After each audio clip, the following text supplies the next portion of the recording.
number from Ukraine's Air Force that of the 29 ballistic missiles fired into Ukraine by Russia in the most recent attack, none of them were intercepted, just really underscoring Ukraine's lack of air defense, lack of those U.S.-made Patriot missiles, which President Zelensky will be working to obtain more of. We heard that soundbite from him just a few moments ago. But another message from President Zelensky will be one of showing that Ukraine is no longer on the back foot, highlighting the success of Ukraine's long-range drone strikes into Russia. We heard him when he was speaking to the Defense Industry Forum there at the NATO conference, saying no major oil refinery left in Russia that has not been hit by Ukraine, really underscoring the success of those long-range strikes. And President Zelensky is keenly aware that U.S. President Donald Trump likes to be on the winning team. He said as much in an interview this week that President Trump wants to be where there's success. So President Zelensky will both be trying to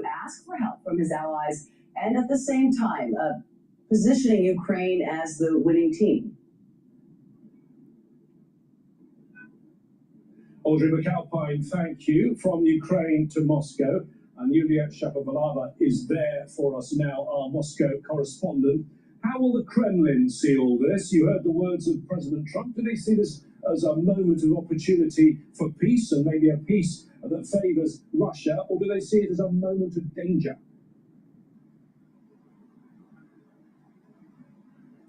Well, the Kremlin is obviously following closely this summit. We've heard that according to NATO Secretary General Mark Rutte, Moscow is still the main threat. We're the world's most advanced program, built to control driver spend, managing travel expenses, protecting your AP. And our AI virtual assistant helps you identify spend abnormalities. Corpay. Introducing the all-new Velotric Discover 3 e-bike. Designed for comfort, powered for hills and distance. From the first turn of the pedals, your ride's... Russia hears discussions about scenarios of a possible direct military clash between Russia and the bloc. It's concerned about NATO countries' defense budget increase, as well as hypothetical risks of Kiev's request for nuclear weapons. The Russian side believes that all these steps do not contribute to peace, and Western actions are designed to support the conflict in Ukraine. Foreign Ministry spokeswoman Maria Zakharova has just written that the direct escalation of tensions and the increasing budgets in the bloc will inevitably aggravate the strategic situation, and Europe is being increasingly pushed to a big war against Russia. So Russia is going to closely follow US President Donald Trump's visit to Kiev and his statements, because all these meetings and negotiations are going to directly affect the future of the Russian-Ukraine conflict. Yulia in Moscow, thank you very much. Well, the war in Ukraine is one of the reasons that NATO allies are now spending more on their defence budgets. The NATO Secretary General Mark Rutte, though, is also crediting Donald Trump. He says for the first time in 60 years, we have a US president who is making European allies pay their fair share. But will Donald Trump be satisfied? Hello, my name is DrPaulCottrell. Thank you for joining. We are live streaming on Rumble, YouTube, and my website, the-studio-reykjavik.com. Please help support the work that I do by being a paid member to my Patreon channel or Substack channel. You can also donate on my website, the-studio-reykjavik.com. You can donate through Stripe, PayPal, or buy me a coffee. All these videos for free, so please share the links, ask your social media to follow me, and help support the work that I do. We're going to go over some of the news. Right now, the equity market is not open yet.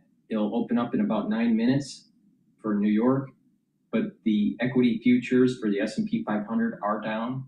They're trading at 7,579, so expect the open to be down today. Right now, the VIX is relatively low. It's still just below 16. I wouldn't be surprised if we start to creep back up, but I think the open will be down. The currency market is stable. The euro relative to the dollar is at 1.14. The Japanese yen relative to the dollar is at 161.88. Oil is creeping up a little bit. We're going to cover it. It's related to Iran reportedly hitting or attacking some ships in the Strait of Hormuz. It's now at 69.47, so I wouldn't be surprised if we creep back up to about $72 a barrel. Right now, natural gas is trading at 3.217. I'm shorting natural gas and looking for a position to do a tactical long for the S&P 500 right now. Please help support the work that I do by going to my store, the-studio-reykjavik.com, and get the great products that I offer. I use these products every day, so it'll help to get healthy and to slow down the aging process.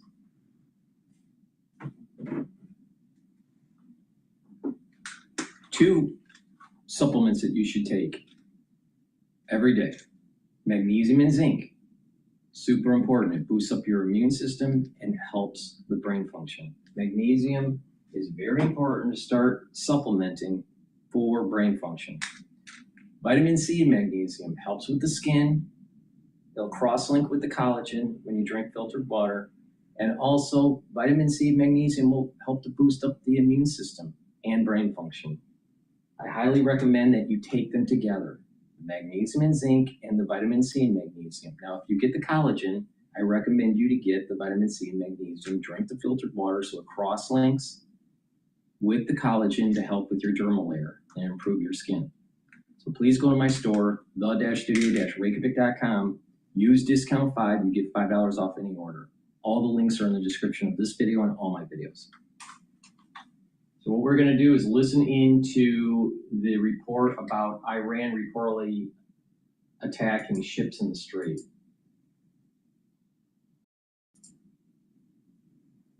All right, straight into an alert. President Trump is set to touch down in Turkey just over an hour from now for the NATO summit, where he's going to meet with the Turkish president, meanwhile, before gathering with world leaders. Meanwhile, Iran's military reportedly fired at least 2 missiles at commercial ships in the Strait of Hormuz yesterday. So they're still doing the same old stuff. Lucas Thomason live in Turkey with the latest. Good morning, Lucas. Well, good morning, guys. Last night on the eve of this NATO summit here in Ankara, and while Iran holds that massive multi-day state funeral for the late Ayatollah, Iran attacked more ships in the Strait of Hormuz. Here's President Trump speaking about Iran before taking off in the new Air Force One on its first international trip. Look, we're going to win one way or the other. We're either going to make a deal or we're going to finish the job, okay? And it won't be tough to finish the job. I'd rather make a deal because I don't want to affect 91 million people. We can knock down their bridges in 1 hour. We can knock out their energy supply, all of those big plants that they build. One of the big questions looming over this 2-day summit: will President Trump allow Turkey back into the F-35 stealth fighter jet program? Turkey claims it has already invested $1.4 billion into it and planned to purchase 100 of the advanced 5th-generation stealth fighter jets, many we saw during the Great 250 celebrations in Washington and New York. Turkey was barred from purchasing them in 2019 when the NATO ally purchased the Russian S-400 air defense system. Israeli Prime Minister Benjamin Netanyahu has voiced strong opposition to allowing Turkey back into the F-35 program. Turkey's President Erdogan has had harsh words for Israel in recent years. Since the October 7th massacre, today Israel is currently the only country in the Middle East that operates F-35s. Turkey is a great country, but it's governed by a man who calls openly for the annihilation of Israel. I don't think they should be given F-35s or the engines for their fighter jets, because that'll upset the power balance in the Middle East, which is ultimately guaranteed by Israeli air superiority and also by, I think, by America's posture in the Middle East. As I mentioned off the top last night, Iran attacked commercial ships transiting southbound in the Strait of Hormuz using the channel off the coast of Oman. This is the preferred passage by the U.S. military to get commercial ships out of the Persian Gulf. Last night, an LNG tanker from Qatar was hit while making this passage, coming from the largest natural gas reservoir on Earth.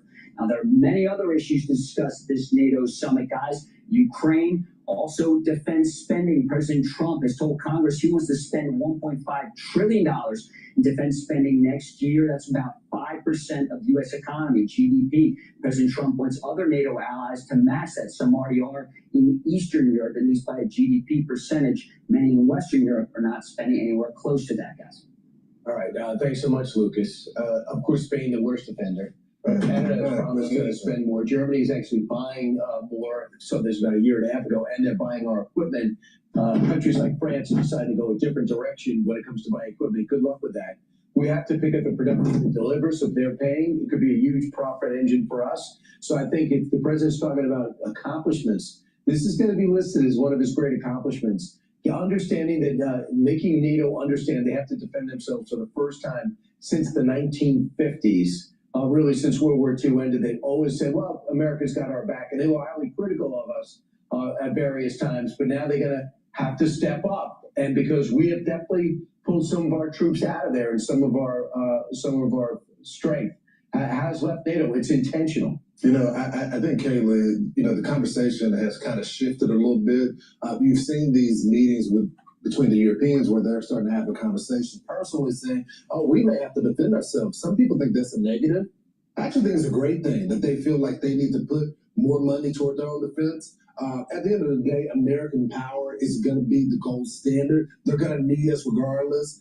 We saw what happened within the Iran war where we asked for their help.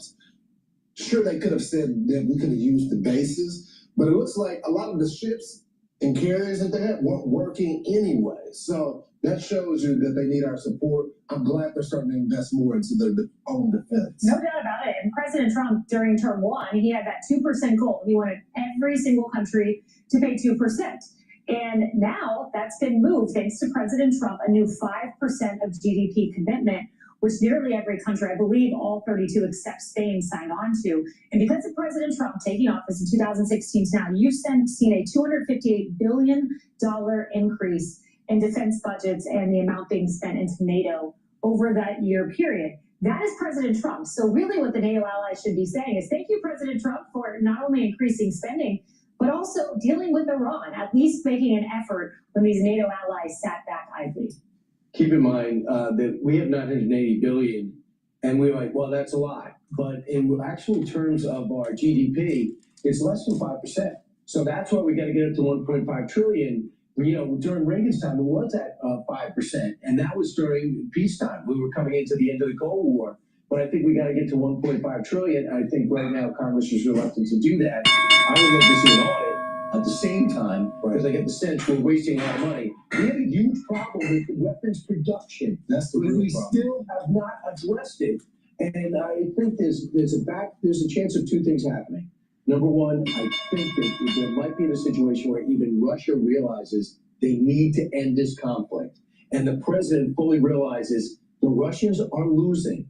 They have not gotten a kilometer left. The average lifespan for a person drafted today, once put into the front lines in Russia, is 10 days. And for every 6 Russians lost, 1 Ukrainian dies. And they're beginning to blow up every refinery in that country. They just hit Siberia, which is over 1,500 miles away, with rockets that they engineered, not from us. So let Ukraine, hopefully they can maybe finish the job in this summit. And I would love to see our allies surprise us by saying what they're willing to do to escort ships through the strait. Be sure to like and subscribe for all the Fox News I wouldn't be surprised that the military planners at the Pentagon and at the think tanks are thinking that there will be more escalation with Russia, potentially even with China, after the midterm election, and that we are preparing for a wider and longer duration kinetic world event. And this coincides with what I've been saying for almost 2 years. There's a curse coming. It's going to affect the whole world, and it's going to start on 9/11 of this year, and it's going to last for 2 years. I thought it was going to last for 1 year. But actually, looking deeper into the data, it's going to actually last for 2 years, this curse. And you can see it. It's probably going to have something to do with temperatures in the world, have something to do with disease, food supplies, war, economics. It's all going to hit together. It's all converging. All these emerging news items that we cover every day are converging to a serious point. And that point is this 9/11/2026 opening of a curse for the world. There's an inflection point. Like when you look at historical events, there's an inflection point that led to a certain era, either a war or technological gains, a decline of an empire, whatever. We're approaching this point of history. All right. Markets are open right now, and the S&P 500 is trading at 7,530. Again, I am giving you a prediction that year end it's going to be 7,800 to 8,000 for the S&P 500. We have to readjust because we're going into this curse realm. I would be careful, but we'll reassess once we get to year end. The VIX is just under 16. Oil is trading a little bit higher than yesterday. It's at 69.62. And that new trading range, because we're above that support level of 68.78, we probably have a new range at about 68.78 to about maybe 72.74. I wouldn't be surprised if we in the near term creep up to $72 a barrel because of what happened with the Strait of Hormuz and the ship attacks by Iran. Natural gas is trading at 3.232. That's a little high. You know, I think there's a trading range between 3.3 to 3.1. So I'm going to short natural gas. And I'm waiting for the time series to evolve during the intraday trading to do a tactical trade with the S&P 500. But I haven't seen a good entry point yet. So I'll tell you when I do. But please go to my store, the-studio-reykjavik.com, and help support the work that I do. Now, if you follow my advice, you'll make some money on the market, but you'll also improve your health. How? By taking the supplements that I have on my store. These are supplements that I take every day to slow down the aging process. It's inexpensive in relative terms, and it will help you get that longevity and energy levels, reduce that inflammation, soak up those free radicals. You're targeting all the major pressure points of aging. I've been doing this for a very long time, since I was 16 years old. So if you just pay attention to me, I will give you an affordable way to slow down the aging process, and you'll get healthy, and you'll be able to reverse some of the problems that you have. Now, it starts with the gut. So getting a good probiotic is really important. Now, I have two types of probiotics. You can get either the veggie cap version or the powdered version. Now, I prefer to take the powdered version because I mix it with a lot of the different powders that I have on my store, like the collagen and the lignans and the gladiator barley, the boomer boost. So it's just easier for me. But take either one. Take it every day. When you do this, you're going to improve your gut biome. You're going to improve your mucosal layer. You're going to be able to improve the crypt of your lining of your gut. And when you do that, you're going to have a healthier gut, healthier cells, reduce leaky gut syndrome, improve your immune system, reduce inflammation. Your metabolism will improve. The communication between your gut and your liver and your gut and your brain will improve. Your sleep will get better. Your brain function will improve. You need a proper gut biome to do all the metabolism and breaking down of compounds that allow you to actually think better and allow you to get proper sleep. If you have a poor gut biome and you're having problems sleeping, well, maybe you need to change lifestyle, change the way you're doing things. Drink filtered water, stay away from processed foods, and get a good probiotic. Now, you either can get the powder version or the VeggieCat version. Take it every day. And you're going to see that your metabolism is improving. You're reducing the chances of allergies. A lot of food allergies is due to a poor gut. Your brain function will improve. And skin health also improves. You can take a look at someone, and if they have a problem with their skin, you can trace it back. If you analyze the patient, you can trace it back to a poor gut. So please pay attention to me.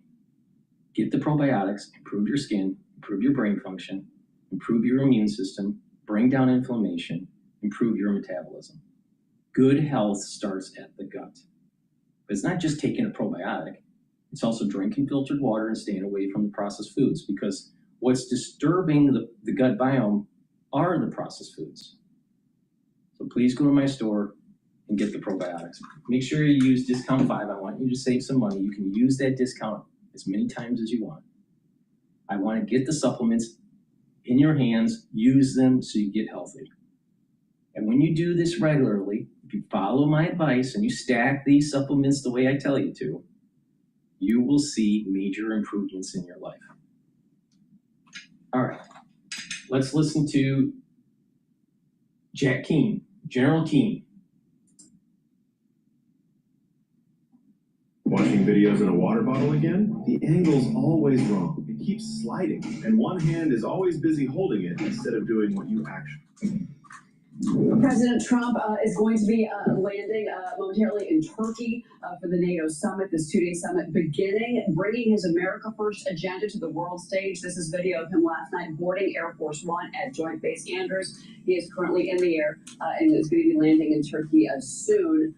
He is set to meet with Turkey's President Erdogan before attending a NATO leaders' dinner. That dinner is going to be tonight. Expected at the top of this agenda, ending the war between Ukraine and Russia.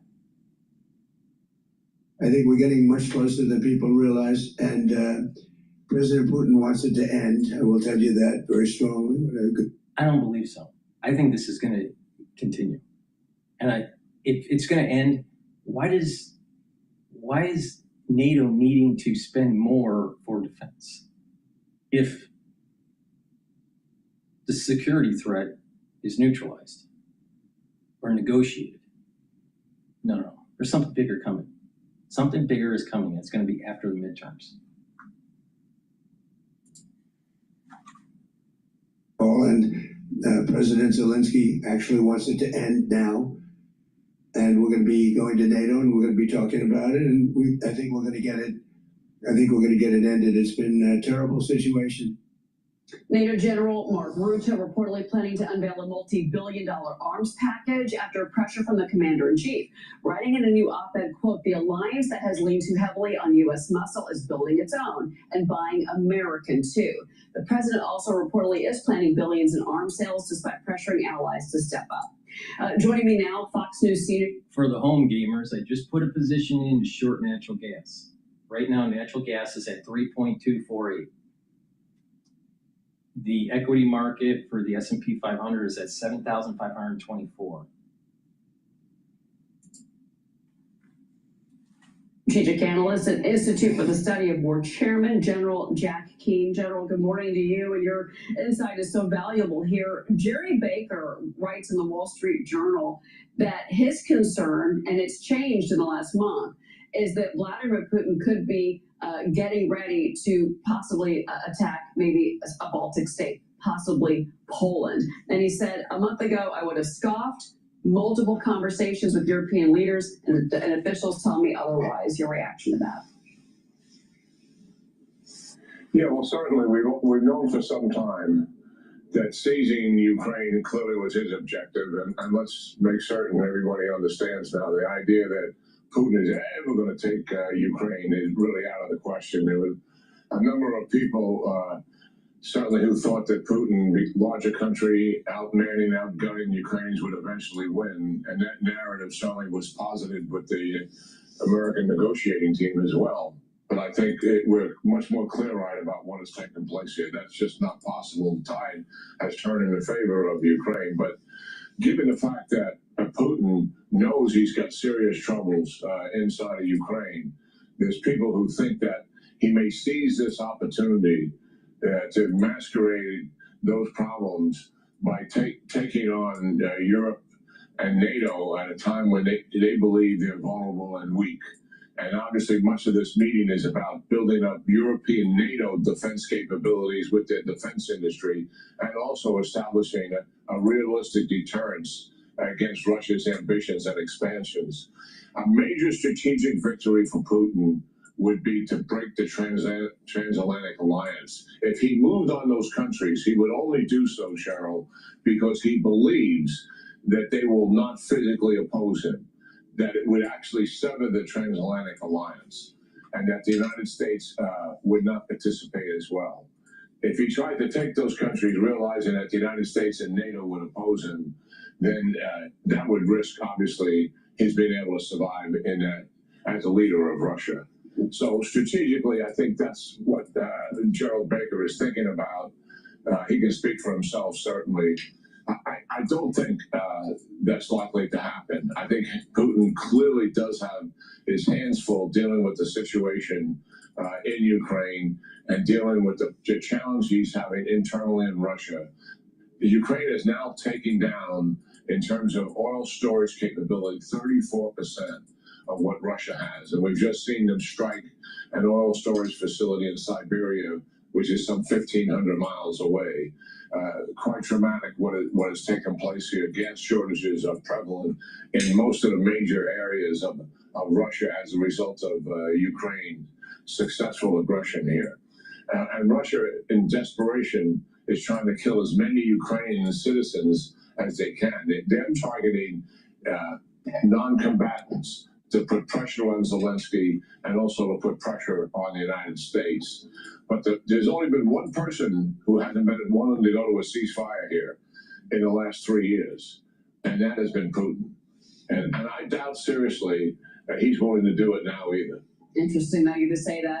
And certainly we know that the president spoke with Vladimir Putin on Saturday, but he is scheduled to meet with President Zelensky during the NATO two-day summit. So we're going to be following that news. There's also some new overnight news I want to get your reaction to. Tehran's military reportedly has fired at least two missiles at commercial ships in the Strait of Hormuz. Now, Iran says a Qatari oil tanker ignored repeated warnings. Now, the British military says one of its tankers traveling off the coast of Oman did catch fire after being struck by a projectile. Both vessels had damage, but no casualties. Now, President Trump gave this warning to Iran yesterday. Watch this. We're going to win one way or the other. We're either going to make a deal or we're going to finish the job, okay? And it won't be tough to finish the job. I'd rather make a deal. All right. So I just put a position in the S&P 500. So long, it's a tactical move. I'm just dipping my toe into it to see where the action may be. If it goes down, I will continue to buy. And I'm shorting natural gas. And natural gas is at 3.244. I'm longing S&P 500 at 7,524.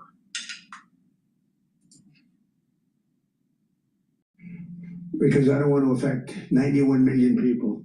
I would say a small part of an afternoon, every plane will be gone. And they know that. Meanwhile, Israeli Prime Minister Benjamin Netanyahu reportedly did speak with President Trump on Friday, urging him to rein in Turkey's Erdogan over his anti-Israel rhetoric. Hold off on the planned $700 million jet engine deal. General Keane, I want to get your thoughts on all of this because you know, the reporting is, and this is the expectation from officials at the White House, that there's going to be a major defense deal announced and that the president's going to, once again, allow Turkey to start buying F-35s? Well, let me deal with the first thing, the Straits of Hormuz. In the memorandum of understanding, there was really only one deal there, and that was Iran would open their Straits of Hormuz, and the United States would remove U.S. blockade. And that was the deal. Everything else was kicked down the road in terms of negotiations with a 60-day deadline. And has Iran complied with that? Absolutely not. We've seen multiple times now that they are still maintaining some control of the Straits of Hormuz in terms of where ships. Exactly. The maritime law is not being protected. Trump is not protecting the maritime law of freedom of navigation. He failed with this. And the Iranians, they keep on delaying, they keep on negotiating and with terms and verbiage, and they're only going to reconstitute. They always do this. And Trump, because he's hubris, thinks that he'll be able to get a deal and that everything's going to be copacetic. And that's not the case. It's only going to get worse in the long run. Might as well get the job done. But of course, Trump won't. And, when something flares up in the Middle East, we're going to start seeing oil prices going up. And the freedom of navigation for every strait in the world is at risk now. Every single strait. Because Trump decided not to protect maritime law.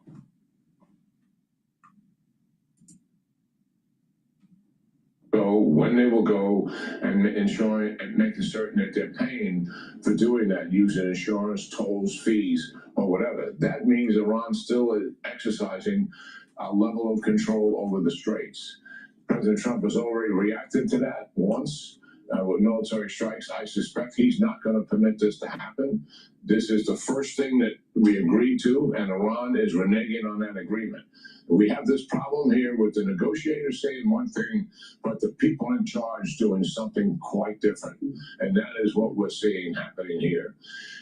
In terms of Turkey, so our audience understands, the United States and Turkey are truly at odds when it comes to the Middle East.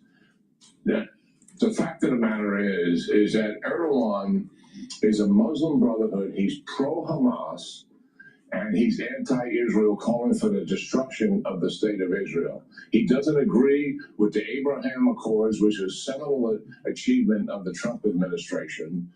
He's exercising domination and control over Syria, and he's informally stitching together an alliance consisting of Turkey, Pakistan, Syria, Egypt, and Azerbaijan and Saudi Arabia. And what is that all about? That is separate from the United States' influence in the region, and he's doing that because of the United States' domination and influence in the region. He wants us to have less of that. At the same time, he has a very cordial and friendly relationship with our president, and he is a member of NATO. To me, it makes no sense to give him F-35s, given the security issues and given his strategic objectives, which are so much at odds with the United States. Well, General Jack Keane, your perspective is that's. Please go to my store, the-studio-reykjavik.com, and get the heirloom barley. Heirloom barley will help to detoxify your body, bring down inflammation, and soak up free radicals. That's really important for your immune system and endocrine system. But by bringing down inflammation and soaking up free radicals, you're also helping with brain function, recovering after a workout, and helping with joint health. Individuals that have arthritis, part of that arthritic pain and problems with your joints is due to inflammation. So you need to bring that inflammation down. You can do that with the heirloom barley. But take this every day. It's a great way to detoxify your body. It's a month's supply. Or you can use zeolite. Take zeolite every day, 3 small drops underneath your tongue, and it'll help to detoxify your body. It'll get rid of heavy metals, toxins, and chemicals, and allow you to urinate them out within 6 to 8 hours. So take 3 small drops, they'll bind to the toxins, and you'll be able to urinate them out within 6 to 8 hours. This zeolite you can take every day. Some zeolite you can't. This you can. And by doing that, you are helping your immune system and your endocrine system. Super important. In addition, make sure that you drink filtered water, stay away from processed foods. That intake causes toxins to come into your body. Another thing that you should do is clean your house. Look at the cleaning solutions, the paints, the pesticides. If you need them in your garage or in your basement, make sure you put them in double layer containers. And that way you're preventing exposure, the daily exposure. These things degas. You may not even be able to smell them, but they degas, and that constant exposure can cause problems with your immune system and endocrine system when you're building up toxins. So it's really important to detoxify your body regularly. Zeolite is a great way to do it. Another way is to use the heirloom barley as a daily detox. So please go to my store, use discount 5, you get $5 off, and put it as a routine for you to detoxify your body. Please go to my store, the-studio-reykjavik.com.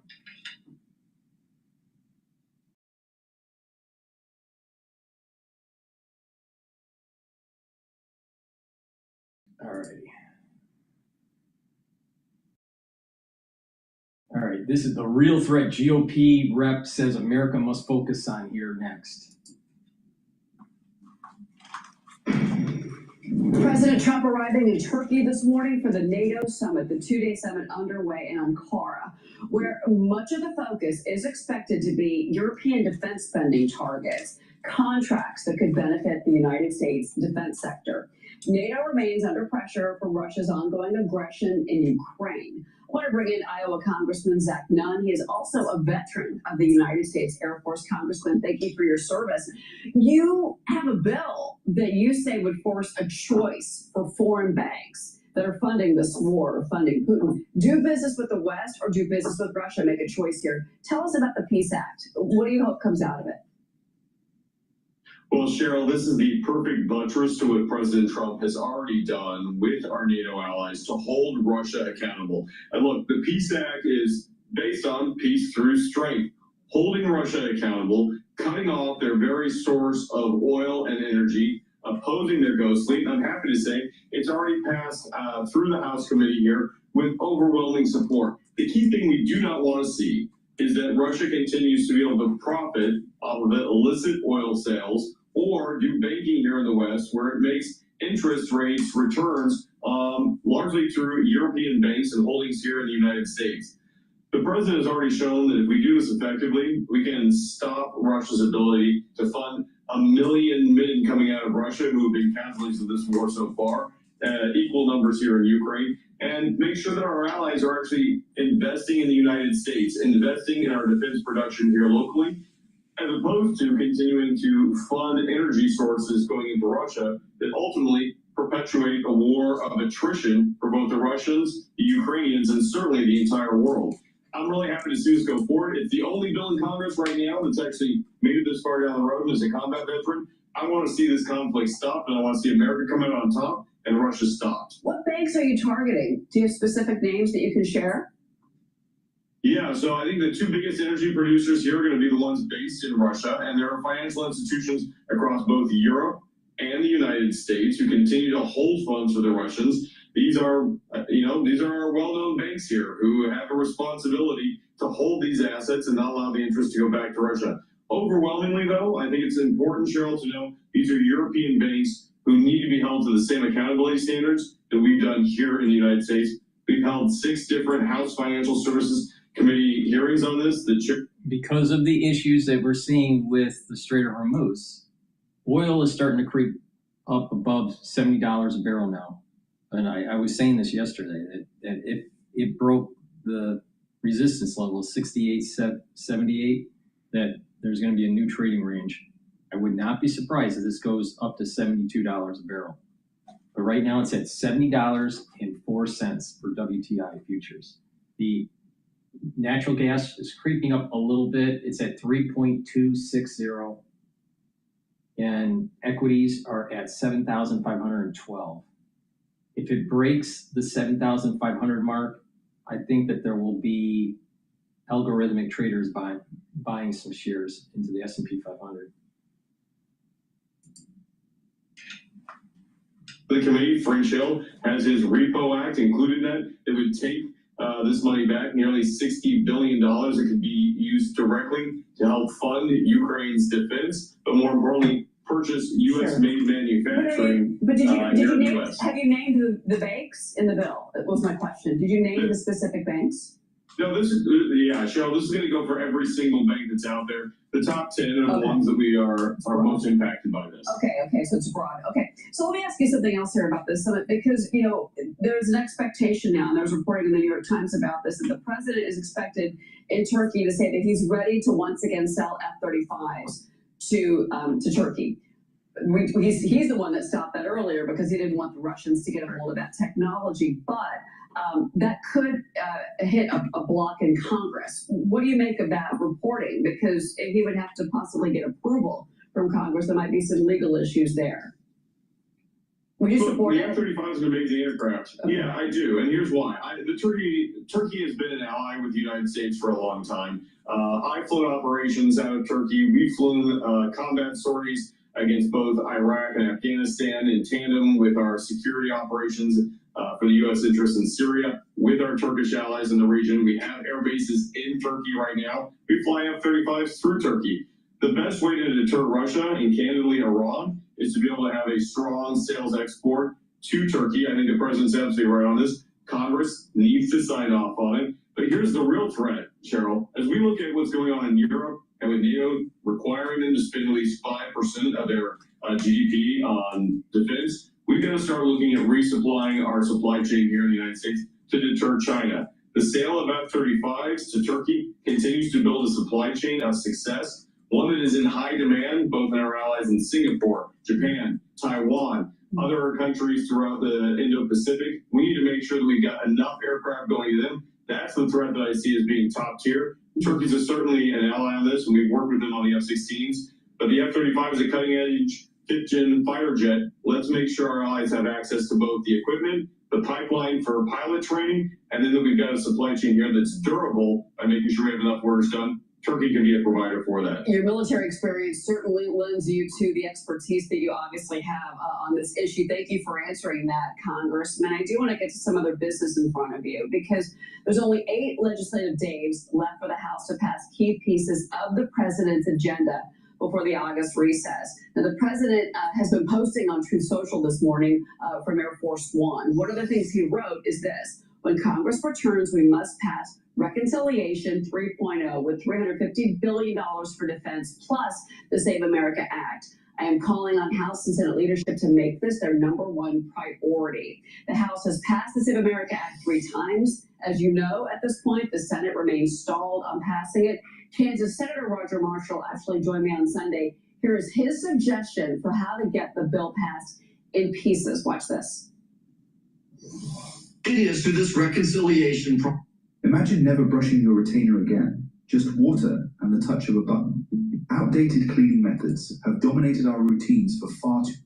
It is through this reconciliation process of 50 votes that we could probably fund states that want to check ID. Maybe we could take some of the federal election money that we give states if they're not checking for IDs. But again, I go back to this: 80–90% of Americans, including a supermajority of Democrat voters, want election integrity. They want voter ID. They want proof of citizenship. I'd be all for a reconciliation bill to pass. The president's supplemental that's going to include, by the way, year-round Ep49 and some extra funding for farmers who are bearing the brunt of fertilizer prices right now. So maybe we do need to do that through reconciliation. My suggestion is let's bring these one piece at a time. Let's get the Democrats on the record. Let's vote just specifically on voter ID. Then let's vote specifically on proof of citizenship at time of registration. Let's get these Democrats on the record and let the American people put pressure on them on each one of these votes individually. Congressman, would that idea work, in your opinion? Well, look, here's the great news. We've already done this in the House. And so if the Senate wants to take it piecemeal, great, good for them. All I ask my colleagues in the Senate to do, let's keep moving forward on this. As you noted, we voted for this 3 times in the House to make sure that we've got voter integrity. More importantly, my own state of Iowa, we've been doing this for years. You gotta have an ID to vote. It's a basic principle. And equally, you gotta be a qualified American to be able to vote. We've had huge success in our state showing that this can work, and we have integrity on our election day that people know and trust. This is not a Republican or Democratic issue. This is a good voter integrity bill. And here's the reality. The president has already agreed to this. We've been able to move it forward. And I think you're absolutely right. We have a few calendar days left where we actually get to make an impact on this. We've moved forward things like year-round Ep49, as the senator noted. We've been able to get this over to the Senate. I'm asking my colleagues on the Senate side, come to the table. Let's get something done. We have the month of July left, and we have the month of September left, where we can still move good, legislation forward. Top of the agenda for me, National Defense Authorization Act has to move forward. We've got to be able to make sure that we've got our frontline intelligence officers covered with a new form of FISA that reforms and protects Fourth Amendment rights. And we've got to make sure that we are funding our budget through the end of the year. Here's the reality right now. The House has been able to move forward on a number of our appropriations bills. I don't want us to end in a situation in October where we have a government shutdown that the Democrats will force upon us because we haven't been able to move forward. A lot of good things happening. Let's make sure the Senate does the same. Yeah, Congressman Zachman, you're right. There is a lot happening, and we appreciate your time this morning. Showing proof of citizenship when you're voting, I don't see as a hindrance to the actual voter. It's improving the election integrity. So I don't understand why this is an issue. Please, unless you have groups out there that want dead people to vote. And why do dead people always vote Democrat? Please go to my store, the-studio-reykjavik.com, and get the omega-3. Omega-3 will bring down inflammation. It's going to improve your lipid profile, help to bring down LDL levels and increase your HDL levels, and reduce the stickiness of your red blood cells to prevent overclotting. Omega-3 is super important to take for cardiovascular health. And by taking omega-3, you're reducing plaque formation. And when you have better blood flow, you're also improving your hippocampus, you're improving your memory, you're improving brain function because you're getting better blood flow. So please go to my store and get the omega-3. Good night formula you should take every night.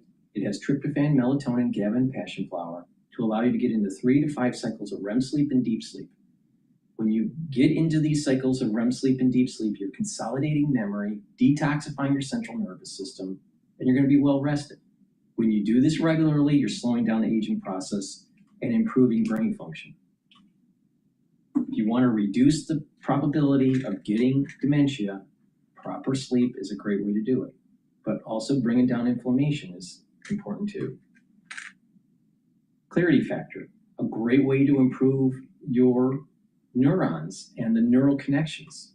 This will get rid of brain fog. You take it every day, drink it with filtered water, and over time what will happen is that your neurons will link together. You'll be thinking better, you'll have better memory, you'll have better concentration. And over time, you're improving your brain function. Please go to my store and get the Clarity Factor. So a great stack here, the Clarity Factor in the morning, the omega-3 in the morning, and then the Good Night formula at night. You're helping with brain function, you're helping with your cardiovascular health. Please go to my store, the-studio-reykjavik.com, use discount 5 to get $5 off any order. The link is in the description of this video. So go to my website and get the great supplements that I offer. Make sure you use discount 5. I want you to save some money, all right? And I want you to get healthy, because how are we going to fight the socialists if we have a bunch of conservatives that are unhealthy?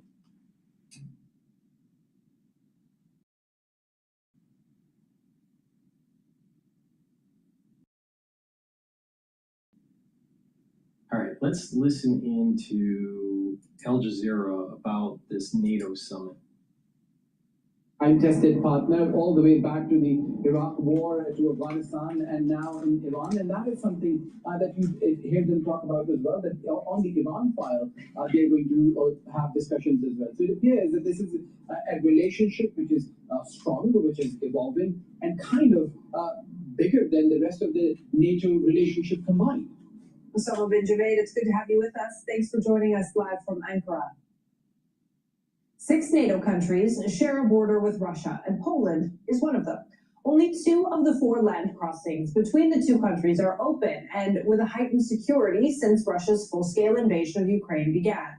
Milena Veselinovic reports from near Bezlety, close to the Polish-Russian border. We're right by the border fence between Poland and the Russian enclave of Kaliningrad. Over there you've got Polish border guards conducting their patrols, and beyond the barbed wire is Russia. But we're not allowed to swing the camera and fully show the Russian territory. Such are the sensitivities between the 2 nations at the moment, because here we truly are on NATO's eastern frontier, and the threat of Russia does feel real. And that's because Poland has been on the receiving end of cyber attacks, of disinformation, but also incursions into their airspace, sabotage on their railways, all designed to test, according to Polish authorities, NATO's response, and all orchestrated, again, Poland says, by Moscow, although Russia strongly denies that. And in the last few days, reports emerged citing US intelligence that there could be an actual limited but armed attack on Polish soil. Addressing this, the Polish Prime Minister Donald Tusk said that Poland is preparing for various scenarios. Milena Veselinovic, Al Jazeera, on the border between Poland and the Russian enclave of Kaliningrad. 2 explosions have been reported in Damascus during the French president's visit. Now, pay attention to what I was saying with the curse. It's already been telegraphed in the news that there may be problems with Poland and Russia.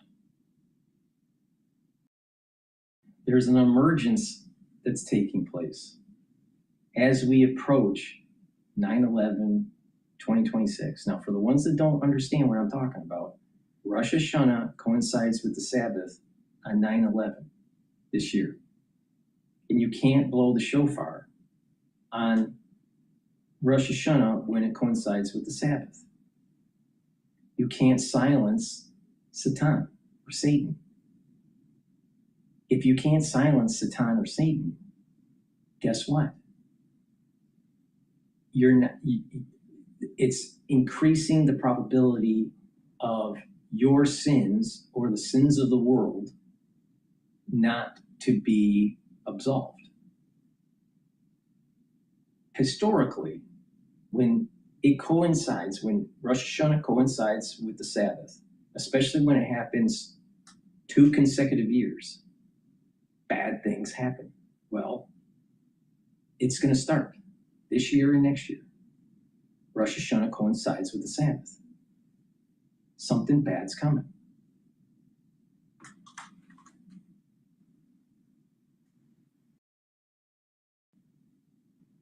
Okay, let's see here. Let's listen into NVIDIA. I think they're talking about AI chip stocks here.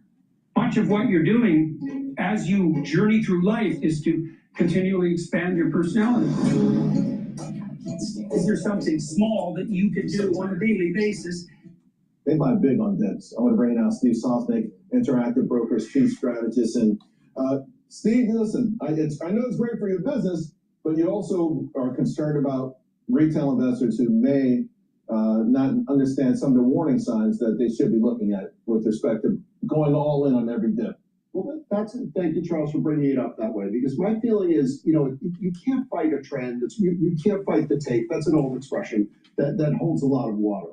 But what you always should be doing is thinking about, like, when might the trend be changing? How am I going to be sensitive to it?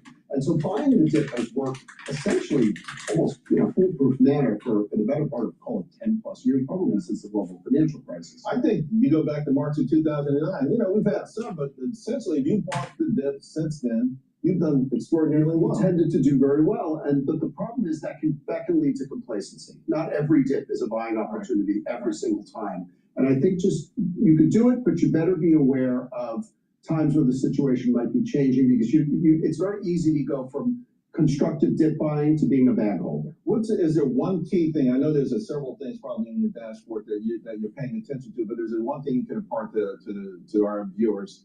You know, increased volatility, you know, any sort of signal that will say, okay, let me just pay closer attention. There's another The S&P 500. The S&P 500 is trading at 7,502. It's probably going to break and start trading in the 7,400 range, maybe 7,450. But the thing is this is selling off because of the news about, I think it's twofold. You have chips, individual companies starting to discuss that they want to make their own chips and deviate from NVIDIA. So that whole circular financing may be unraveling or getting stressed. Maybe not unraveling, but getting stressed. So you have that circular financing. NVIDIA is getting hit. NVIDIA is also getting hit because of Samsung doing well. And you have a lot of the hyperscalers and tech companies starting to issue corporate debt to help finance this build out. Well, wait a minute. I mean, yes, they are cash cows. Amazon's a cash cow. But the canary in the coal mine is you had, right now, Oracle is a little stressed because of their build out in AI and being a hyperscaler. They had to issue debt. The true revenue stream hasn't really come to fruition for the hyperscalers. So individuals that were buying in to that whole Mag 7 the Mag 7 AI trend they are like, well, wait a minute here. Something is starting to fade. Something's starting to break, especially with that circular financing. You have these companies coming out with more debt. Now, things are relatively good. Now, pay attention to what I was saying about the curse that's coming after 9/11/2026. It's going to last for 2 years. They're issuing debt. They have decent cash flows. They'll be able to pay this debt. But what happens when the recession hits? Now, let's go back to 1873. 1873, when they were building out the railroads. It was okay. And then all of a sudden, they started issuing more debt. And it wasn't really regulated because of the trusts with these banks. And eventually, the banks failed. Now, we have regulations, but there's a similar theme here. Speeding up the build out of AI, and all of a sudden you have to issue debt to keep on fueling the build out. And then what happens when there's some bank stress, a recession, investors not willing to soak up the liquidity? Think about it. The United States Treasury has to issue a lot of bonds. And they're competing now with a bunch of tech companies that are issuing corporate debt. Are there enough investors out there willing to buy debt, sovereign debt or corporate debt? It's a big question. And yields may start to balloon out. So this is something to pay attention to. But right now, the S&P 500 just broke, as I was talking, the 7,500 barrier. So right now it's trading at 7,491, and VIX started to spike up. It's above 16 at the moment. Oil is trading at $70.12, and natural gas is trading at 3.275. But don't bet against the United States, and you just nibble. You don't, when you buy the dip, you don't put everything in. You nibble at it. Nibble, nibble, nibble. And then as it's moving up and the trend is starting to go in your favor, then you start adding in more positions and you're reducing the risk. When someone has cash on hand and they just buy the dip, that's the wrong way, because you might be okay, but what happens if it keeps on falling? That's why you just nibble at it. And if it keeps on falling, you nibble some more. If it keeps on falling, you nibble some more. And then when the trend starts to change, then you start adding more positions and you'll have less risk exposure. That's how you manage risk if you are longing a particular asset.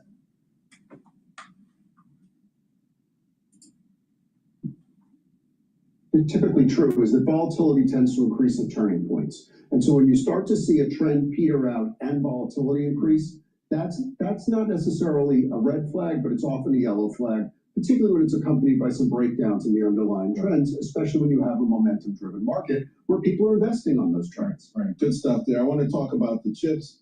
I know the buying right now, retail, they love their chips. Micron, number 1, NVIDIA, number 3, and DRAM, the ETF, number 6. And we could go down among our top 25. I think it's like 12 of the top 25 are chip related, including some double levered single stock ETFs on Micron and SanDisk. They love the chips, and again, this is where it becomes. I'm not saying it's wrong. It certainly worked really well. Right. They have shown a little bit of a, the parabolic trend is broken. Parabolic trends, although we moved a little sideways, but when parabolic trends end, that, they end unpredictably and often in a very nasty manner. So again, this is why I'm not going to say sell all your tech stocks right now. That would be insanity. But it would also behoove people to start to notice, maybe take a profit here and there. Maybe you want to de-risk a little. Maybe you want to realize that, if you had a neutral investment portfolio before, you're going to be very heavily weighted in tech now because it's so outperformed. I personally have always been sort of concerned. I've never recommended any 3 times. I don't think even maybe double, but it's rare. But we start to see 3 times an ETF, 3 times an individual stock, and you have to be so extraordinarily nimble. It reminds me like of people who don't understand options. You can make money 5 times in a row, lose it all when the 6th go round. Well, I totally believe in the 2x and 3x ETFs, but you have to use risk management, and this is the reason why not everybody can do it. They either don't have the personality, they don't have the psychology, or they just don't see the pattern recognition. But he's wrong about that. For the average person, he's right. Here is there are embedded options, and that's where the real problem comes in. He's right for the average person that 2x and 3x don't touch. But for the one that does have good risk management, has a decent amount of cash on hand, and has good pattern recognition, 2x and 3x is how you become very wealthy. People don't read prospectuses, but on the front page of prospectus, in big bold letters, these all have a similarity. They all say that these match the daily returns of the underlying product. They don't match the ongoing returns, and you tend to underperform. And the higher the volatility, because you're buying options that decay faster, you underperform even more. So these are trading vehicles, not investment vehicles. Yes, I agree with that. Speaking of risk, absolutely, I want to segue into prediction markets because they are just exploding. Yes. I saw a stat today on betting on Kelce and poly markets on the World Cup. Your firm doesn't do sports, but you do have a predictions market. We do. IBK, our forecast trader. We've limited ourselves. Prediction markets. The entertainment space. Prediction markets is just betting. Don't do it. It's a waste of your time. All right. Let's see. What else is going on in the world here?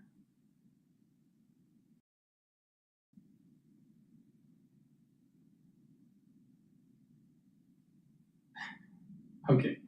We have to always do an episode of Mondani and how he's screwing up New York. So let's do it now. But before we do, please go to my store, the-studio-reykjavik.com, and get the Manukani lozenges. It's made from structural nano silver.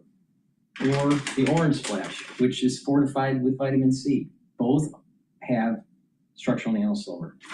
With structural nano silver, you're going to be neutralizing. This is really important during the cold season and the allergy season.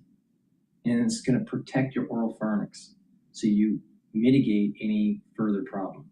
It's perfect for cleaning the house. Take it prophylactically while you're dusting or cleaning the garage or the basement or even working in the yard. Have some at home, have some at work, get a few bags for your household. They're very effective and they're inexpensive. So please go to my store, get the structural nano silver lozenges.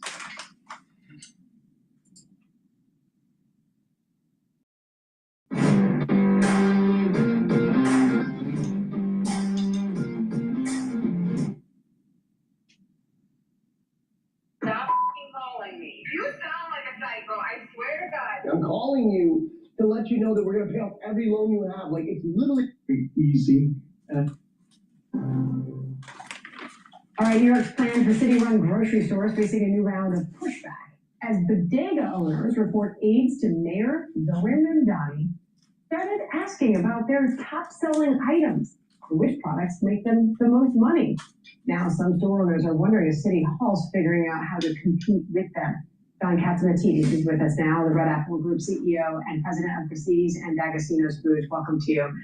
Good to see you, John. I know you care so deeply about the city and the people of the city and the employees of the city and the employers. Many of these bodegas, family-owned, work 7 days a week. They know the names of the customers who walk in the door. In walks the aides of Mayor Mamdani, I combined the two. In walk the aides and say, hey, by the way, why don't you share some of your proprietary information that you've learned running your business over the years? Which products make you the most money? Where's the most profit margin? These bodega owners are saying, take a hike.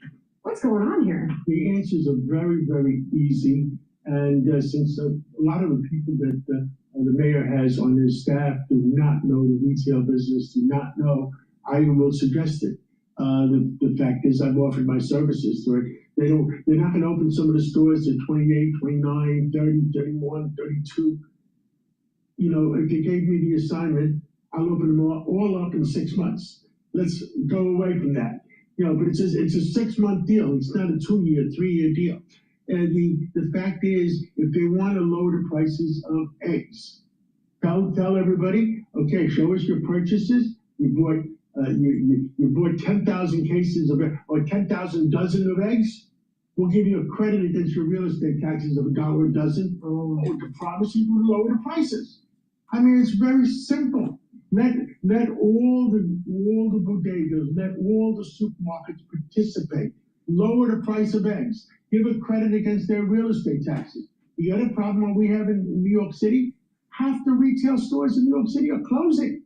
Because not only are we not getting credit against our real estate taxes, congestion pricing. Anytime you want a manufacturer to come to New York City, you know what happens? You know, this is New York City. They find out congestion pricing. Yeah.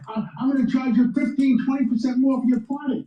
So we're hurting the consumer. We're hurting the business people. You can't hurt the consumer and the business people. That doesn't make people happy. Let's give a credit to, you want to sell eggs? Give a credit $1 a dozen with the condition that you lower your gross margins $1 a dozen. And give a credit to milk. Give a credit to does the taxpayer benefit in any way from this? I mean, they're on the hook for paying for these stores, right? All right, what are we talking upwards of $30 million? And then if they fail, you know, we're also on the hook, the taxpayer. But if they fail, there's the potential that they ran all the bodega owners out of business, and now there's nowhere to shop.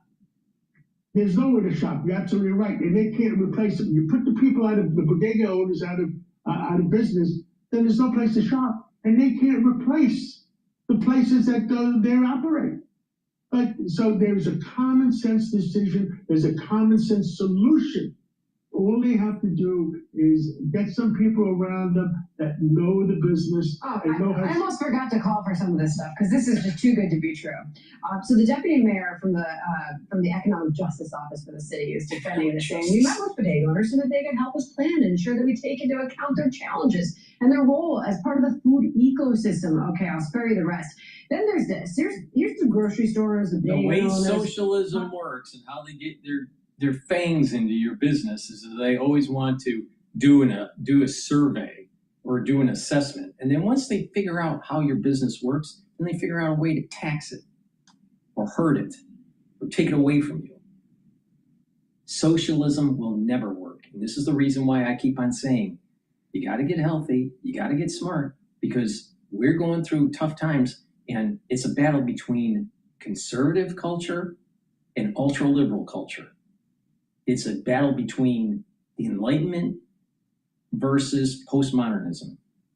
It is a battle between capitalism and communism.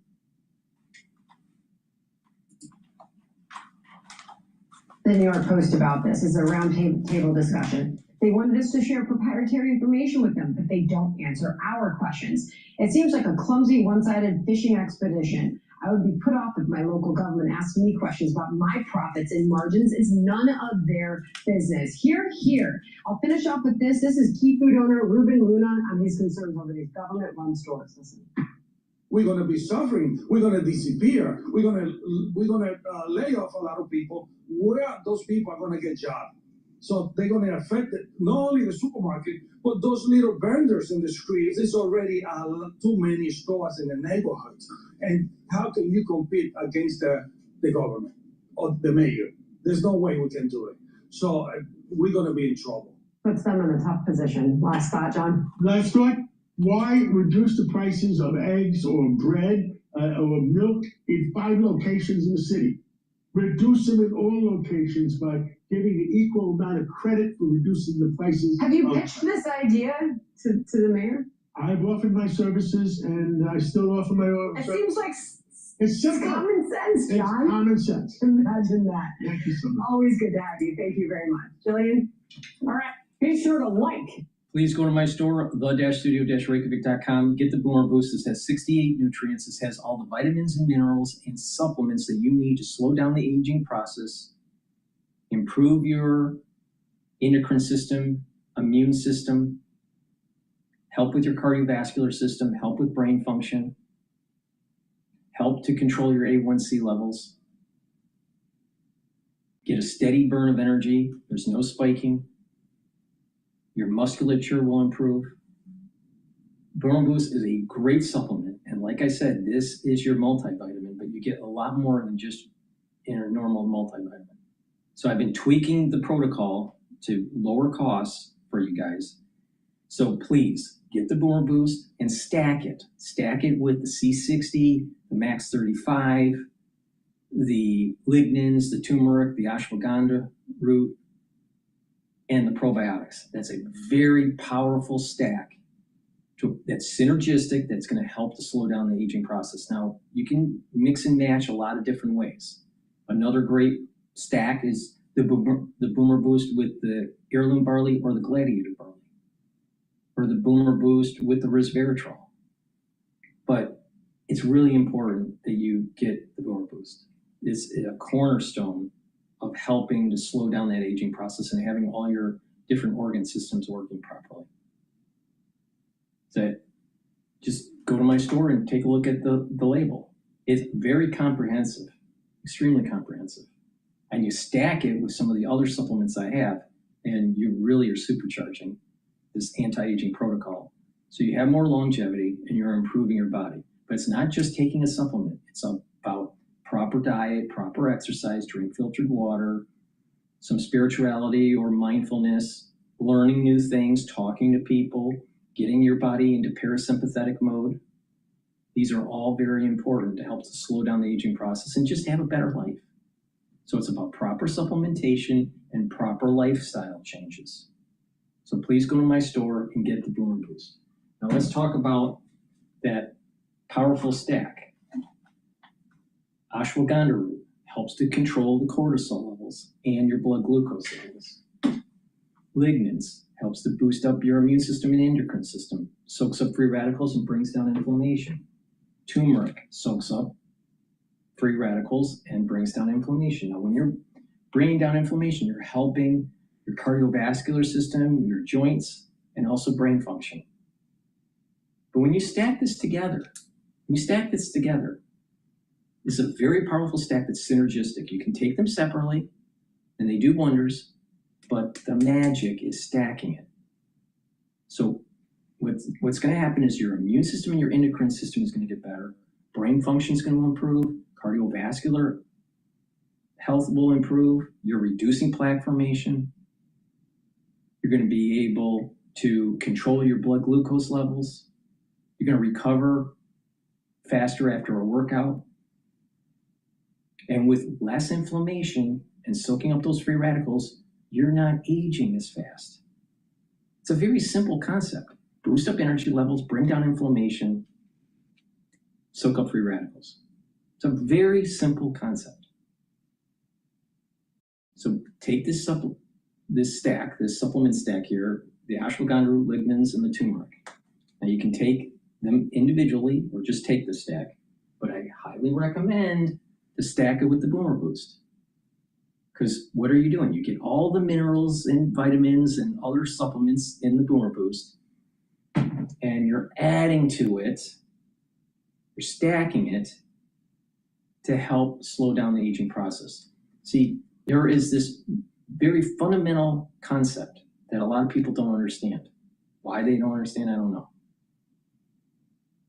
FDA recommended daily allowance of certain minerals and vitamins will get you healthy, or it can get you to a point where you get closer to homeostasis, but it's not to slow down anti-aging. It's not to slow down the aging process. You have to boost up at higher levels certain types of minerals, certain types of vitamins, certain types of supplements. Not every higher dose of a certain vitamin is great for you. Only certain types. But if you pay attention to me, I'm giving you the recipe.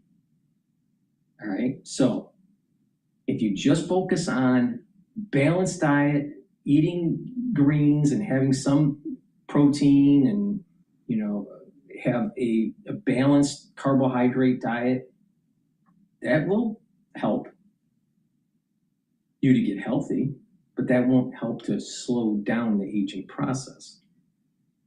Taking the FDA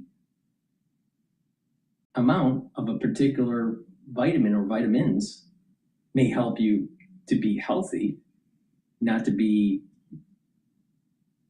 deficient in certain minerals or vitamins, but it's not going to slow down the aging process.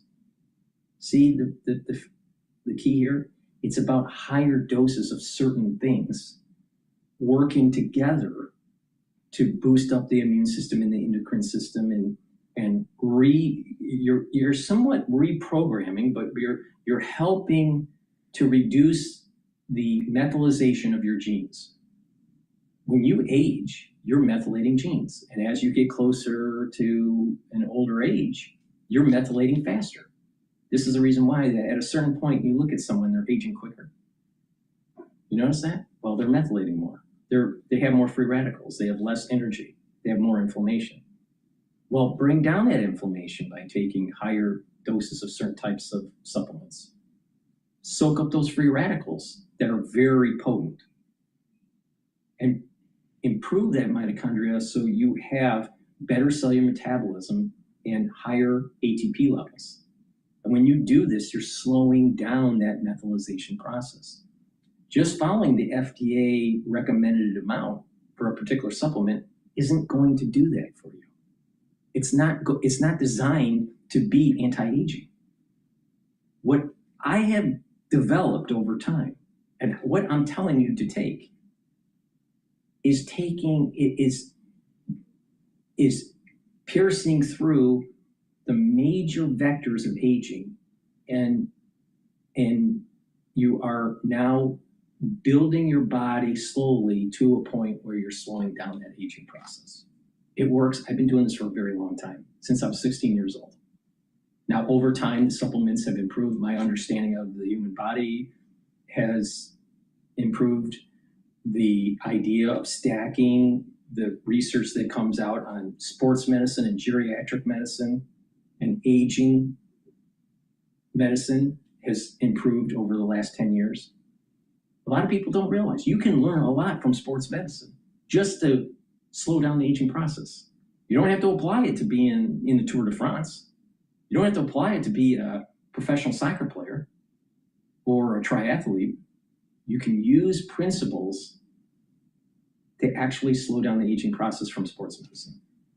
So all you gotta do is just listen to me. So get the turmeric, get the ashwagandha, get the lignans, get the Boomer Boost. It'll slow down the aging process, boost up that immune system, and help with your endocrine system. But by keeping that inflammation down, controlling those blood glucose levels, getting better blood flow, building musculature is neuroprotective too. So you're improving your brain function. All right.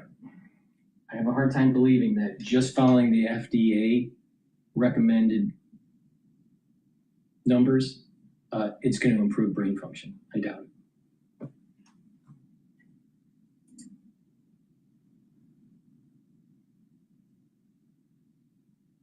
All righty. Let's take a look at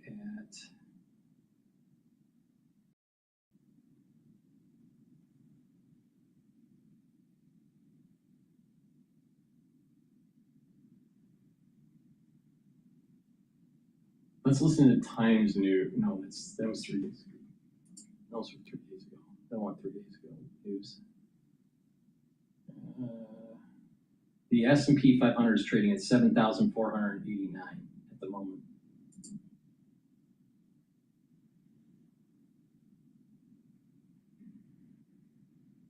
Fetterman calls on Bernie Sanders to apologize for backing Planter.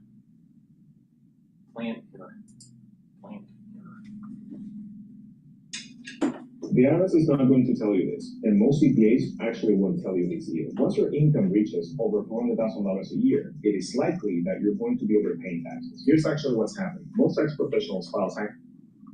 In the meantime, if you want to keep getting ripped off by foreign organizations, from the UN to the WTO to FIFA, vote Democrat.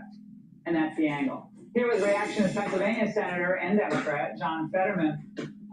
Senator, should we expect to see impeachment articles filed over Trump's FIFA call?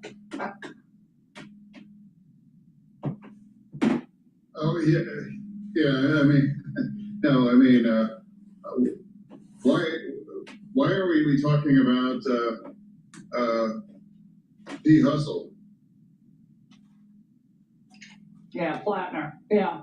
Well, we're going to get to Plattner for a moment. I just wanted to touch on that. You know, the left and Democrats are all upset about the World Cup because President Trump said to the FIFA chief, you should review the call. Everyone knows that call was bad. But now that's sending people to say the World Cup is now forever corrupted, or at least in this tournament, it's corrupted because President Trump's called to FIFA. Your reaction to that? I haven't been following that closely. I mean, my wife follows soccer very closely as my son. I mean, she's, all in on Brazil. I'm a Steeler guy here in Western Pennsylvania, but I haven't really followed that very closely. Honestly, I've been... Got it. We'll get on to the story that I think you want to speak about, which is Graham Plattner. You were one of his fiercest critics.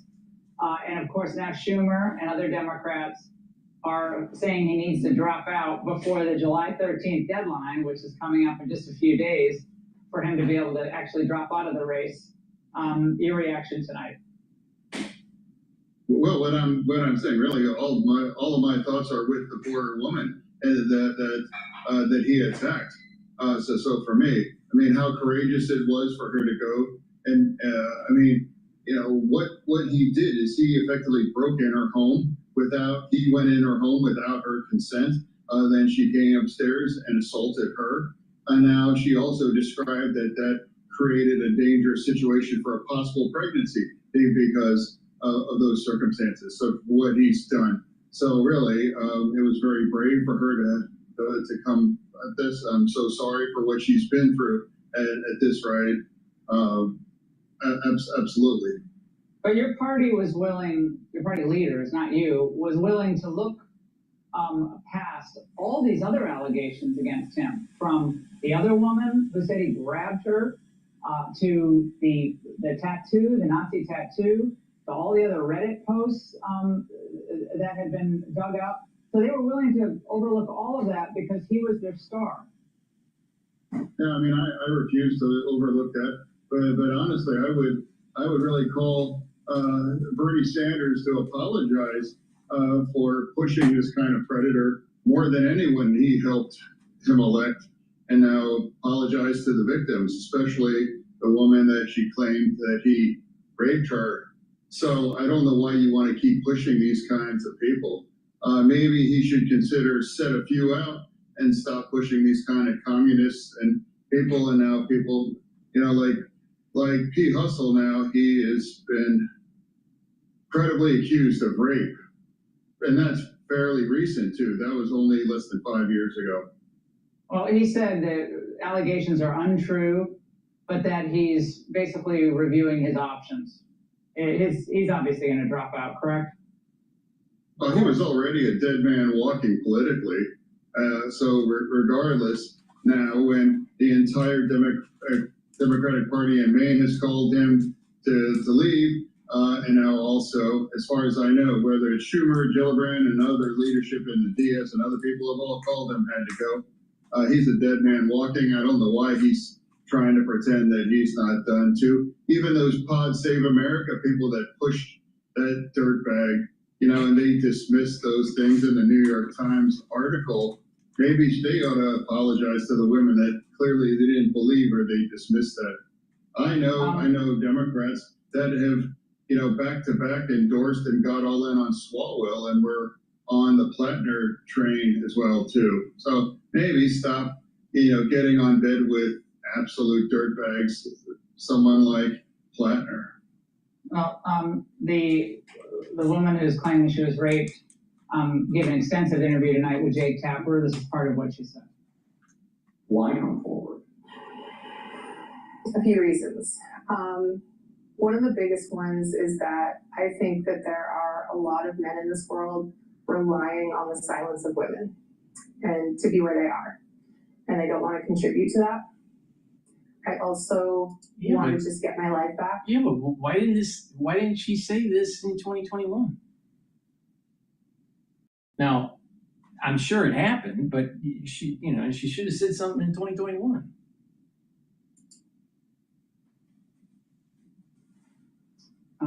Hard words to hear. Yeah, absolutely. It's terrible. And that's why my heart goes out to that poor woman. And now also what he's put all those other women that when the New York Times described how abusive he was. So many Democrats dismissed that or said it's not a big deal or we don't believe it or it's politically motivated. I'm sure he's going to drop out. I'm sure. Okay. Iranian forces strike tankers during the Ayatollah funeral. This is Fox News. People don't just walk up and say, "Hi, I'm sexually interested in you." Birth control can influence who you're attracted.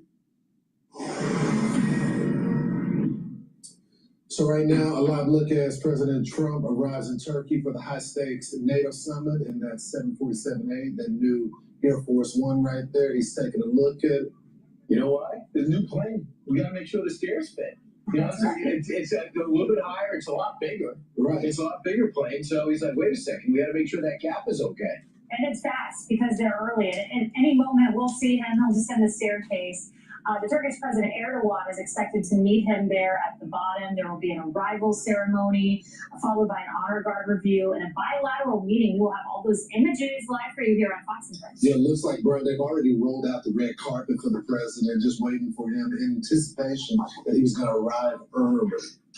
Yeah, I mean, this is going to be interesting because one of the things he says he's going to surprise Erdogan with is speculated by readmitting him to have F-35s, which among the people that don't think he should be getting was most of NATO because he has the S-300 Russian defense missile system. And do you want the RF-35 to reverse engineer and be able to show a compatibility with the Russian defense system? They said use our system, don't use the Russian system. So we'll see if something's going to give there.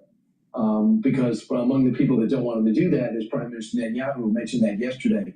Lucas Tomlinson is live in Turkey with the latest. Lucas.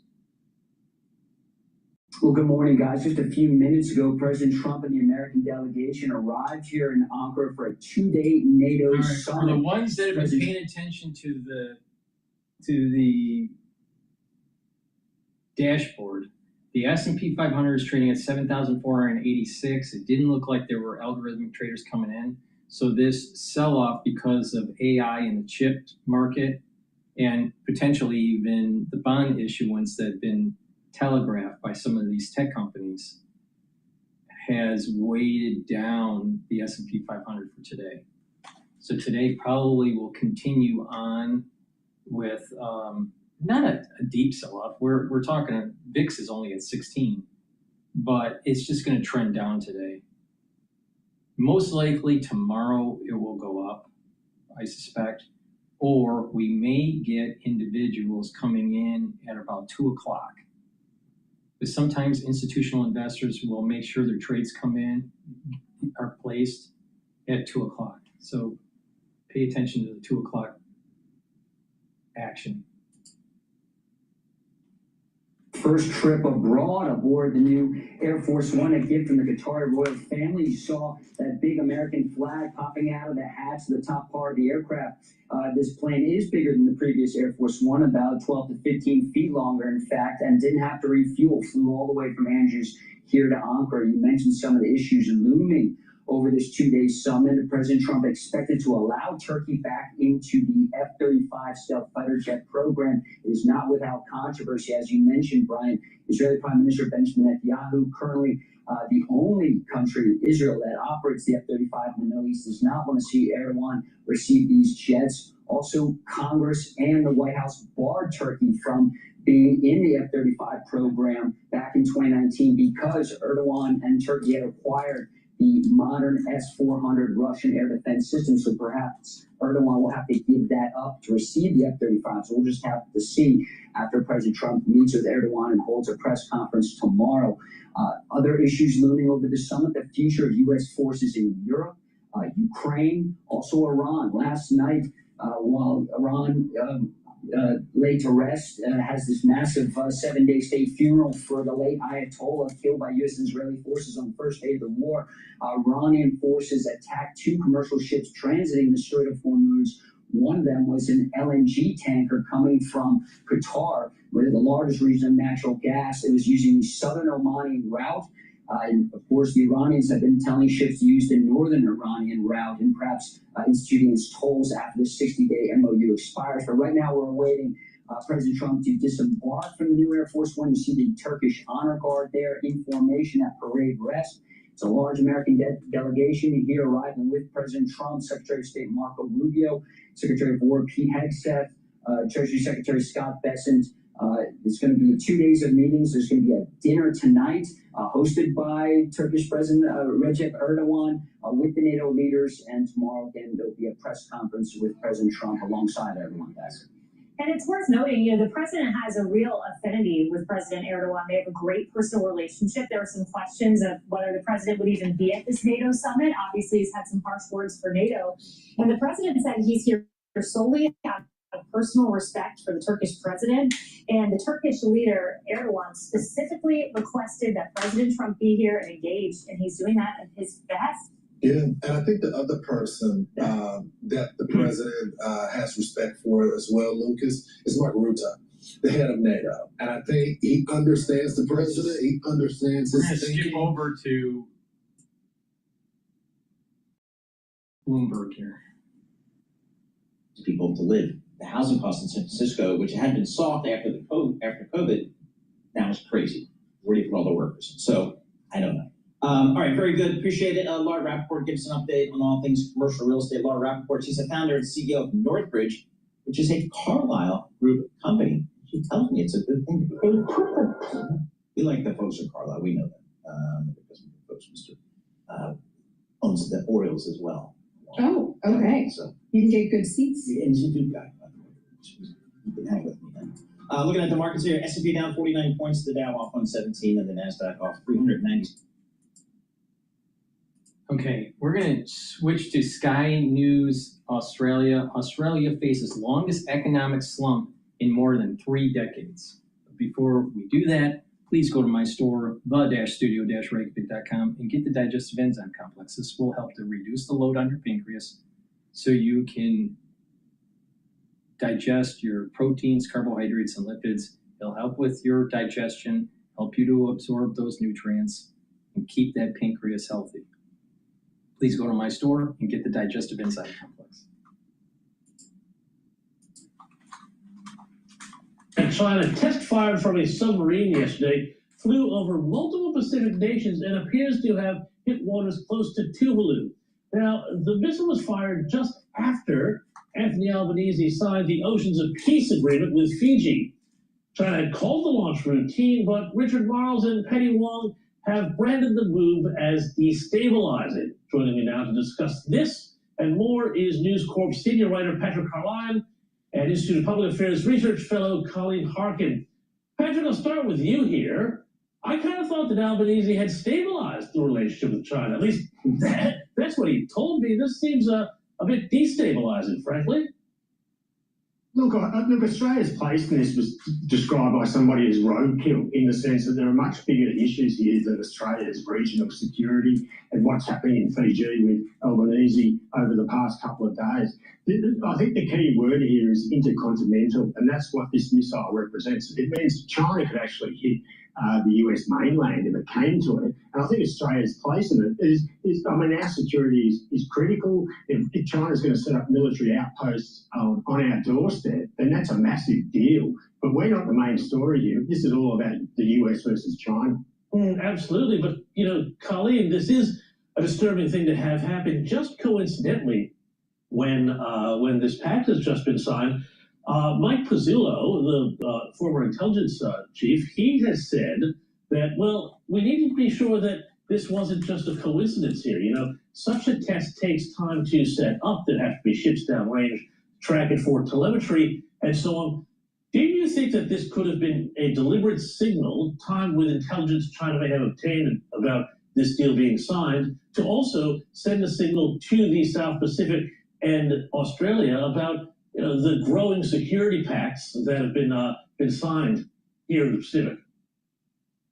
Well, I mean, probably all of the above is an issue to concern ourselves with, because to see a long-range missile in our neighbourly waters has got to kind of be the warning shot to say that the old idea that our geographic and isolated location was somehow part of our security consciousness that has to end. That illusion has to end, and we have to get much more serious about our security and our defence relationships with our alliances and our own sovereign defence mechanisms that we have. So we sort of seem to have been a bit sort of laissez-faire for a very long time about what we consider we need or we don't need, and I think this is an absolute warning shot to say we have to get serious about how we upskill our defence mechanisms. Well, and Patrick, I just want to stick with you for 1 second on this topic here, because it is, I think, very important. Richard Marles, the Defense Secretary, and also acting PM while the PM is away, said that this just shows that we have to be ready. But the implication of his statement is that we are ready. I don't think we're anywhere near close to ready if China really decides to act up in the Pacific. We're nowhere near it, are we, James? I mean, look, we might be getting 3 subs in, 8 years' time or something. China has been, saber rattling, throughout the Pacific for a long time. And this is an escalation. I think to describe it as routine is silly. It brings the US into the equation. And Australia's place, as Colleen, rightly pointed out, we're not protected by our isolation anymore. This missile proves that these are really dangerous times. We need to be talking about it, and we need to have a defence budget that recognises the threat at our door. And yet we didn't see anything like that come out of that May 12 budget, which we're still talking about. The only thing that it's has the capability to blow up is house prices. But anyway, moving on. Labour is now in a bit of hot water after new data has revealed that Australia's migration program is, who knew, actually propped up by family members and not the skilled migrants our workforce needs. Now, Colleen, I'll start with you on this because the Institute of Public Affairs has done great analysis for the Department of Home Affairs data from 2024-25. We've got that in the Daily Telegraph today, and found that of the 132,148 permanent skilled visas granted over a 12-month period, only about 33% actually went to someone approved as skilled. Colleen, what can you tell us about this? And shouldn't we be focusing more on actually training Australians to get jobs rather than to simply looking overseas? Yeah, this is a great work of my colleague, Dr. Kevin Yu. 185,000 permanent skilled migrant visas, 71% of those. I think the average Australian thinks that means that 71% of those people are the skilled migrants. And when you find out that well less than half of them are the skilled people and the rest of them is family members and people connected with, I think people are very surprised to understand how those stats work out. The other thing, little as a side issue here, 185,000. Just imagine what happens when they really ramp up the vacation birthing industry in the United States, and they get citizenship because the child is born an American citizen. Now, I know this is about Australia, but I'm going on a tangent here. The birther issue in the United States, you'll have these people coming from China or some other country wanting to have a child that is an American citizen, and then they give birth, the kid's an American citizen, they'll go back to their home country, let's say China, raise the child for 18 years, and all of a sudden the child moves to the United States, and then it opens up the floodgates of the family members coming in and living in the United States. Now, are these skilled individuals, the family members? Most likely not. Most likely not. It's important. A country needs to be able to control their borders. And when you can control your borders, you can filter what type of immigrant you want into your country and how they're going to improve the society, improve the economics, instead of just opening up the floodgates. Because there's a lot of riffraff out there, and a lot of riffraff don't deserve to be in, let's say, the United States, because it's only going to make things worse. If you're in a bathtub and it's nice and soapy, and you're taking your bath, and then all of a sudden someone's dumping mud water into it, are you going to enjoy your bath? No, of course not. Is your bath healthy? Probably not. No. But unfettered, that's what's going to happen. Is that it's going to bring down what is good and turn it into mud. This is the reason why all nations have to control their borders. Given out in that year is still double what it used to be. We still, it used to have 100,000 immigrants every year for basically the whole of the 20th century until the end of the Howard era. So even at those numbers, it is still double what we had when we were considered ourselves a successful immigration cohort. But the average Australian, I'm sure, has no understanding about how those numbers are being manipulated, and it is genuinely a con, because what we keep getting told is that we need these immigrants to fill these jobs, but we're not importing skilled immigrants to fill whatever these jobs might happen to be. Exactly. We still have huge vacancies in skilled areas, and we have hundreds of thousands of people coming in who are not skilled. And not only that, we're not doing enough to train our own local people here that we're producing ourselves to become skilled workers themselves. But Patrick, this seems like it politically could have a lot of potency, because it gets the debate about migration off of the field of monoculture versus multiculturalism, which is quite contested and contentious, and has, let's be honest with it about it, a fair bit of baggage around it.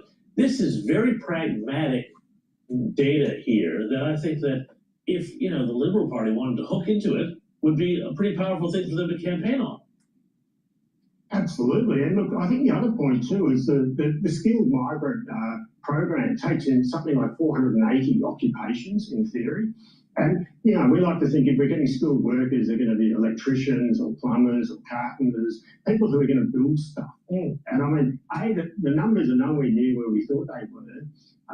The political rhetoric has been, we're bringing in all these skilled migrants. Well, less than half of those who come in on a skilled migrant visa are actually skilled workers. And a lot of them aren't tradies. We need people to build stuff. This is very illuminating. It's really interesting. Well, yes, it does play the electorate. Look, I just think that, when you have this idea that not only are the people doing the things that they're supposed to, but that they're bringing with them people who are further imposts on our infrastructure. I just think it's so deadly for labor, but they seem to be getting away with it for now. But it is a good question, though, how long, because we've got other news that suggests that Australia is set for its longest stretch of subpar economic growth in more than 35 years. Deloitte Access Economics has downgraded its real economic growth forecast for Australia to 1.3% for the financial year. And not only that, they say growth is going to stay below 2% for the longest period since the global recession. Yeah, I think there's a couple reasons why Australia is having a problem. First reason, China is slowing down. It has economic problems. So they're not importing as many raw materials as they used to, especially, let's say, 10, 15 years ago. And a big part of the Australian economy is selling raw materials to China. So they're heavily linked economically to the growth of China.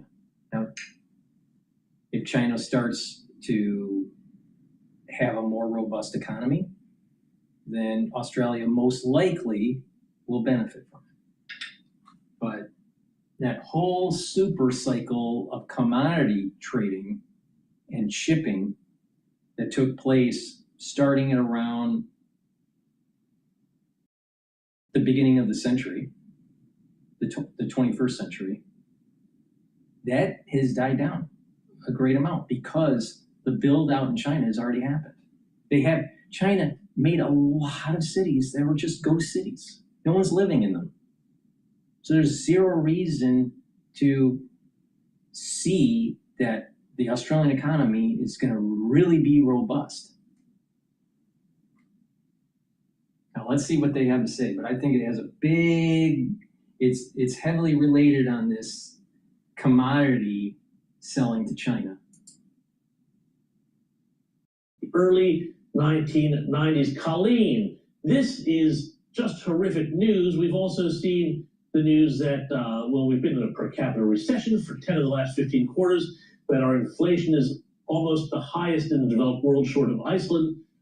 We're going to keep getting poorer and poorer every week, so long as this goes on, relative to the rest of the world, aren't we? Definitely, and I think the average person on the street can feel it. Like, we can feel that our standard of living is decreasing. The cost of living is an extraordinary burden on people. And the shocking part about this is that we don't have to be here. This is all self-inflicted. And so I think that level of frustration amongst people and the desire to see change is growing stronger every day, because we used to have the cheapest energy in the world. We used to have one of the highest standards of living in the world. And we can sort of feel that we are literally going backwards. Yeah, and Patrick, as you might know, I travel the United States probably at least once a year. Every time I've gone back, it does feel like that country is getting richer compared to us, that we are falling behind. Again, potent electoral material for a party that wants... This is the reason why I keep on saying, do not bet against the United States. It's not just Dr. Paul Cottrell saying this. J.P. Morgan, back in the early 1800s, late 1800s, early 1900s. Late 1800s, early 1900s, J.P. Morgan stated, don't bet against the United States. She will always surprise you. There's something dynamic about our system of government, our economics. We are a prosperous society because we are aligned with the Enlightenment and we are aligned with capitalism. And we have property rights through our constitutional republic. Plus, we are the right size. We have the proper composition of the population that is productive. We have a large enough country to have the resources that we need. Let me give you an example. Japan, very productive, but don't have resources and a smaller amount of land. So they reach their potential and their S-curve for the economy much quicker. And then all of a sudden stagnation. The United States has that proper size. It's not too big, it's not too small. It has plentiful resources to allow for a dynamic economy, and it has the entrepreneurship ethos and the rule of law and relatively good healthcare. So when you add in all of the ingredients, there are very few countries that have what we have. Don't bet against the United States. Now, yes, we could have a crisis, we could have a terrorist attack, we could have the stock market crash, but never, ever, ever, ever bet against the United States. You will fail if you do.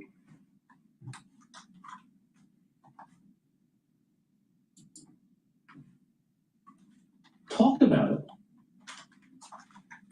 That's right. And look, we consider ourselves a lucky country, but we have blown it in so many ways in recent years. If you don't have growth, your standards of living are going to drop. It's that simple.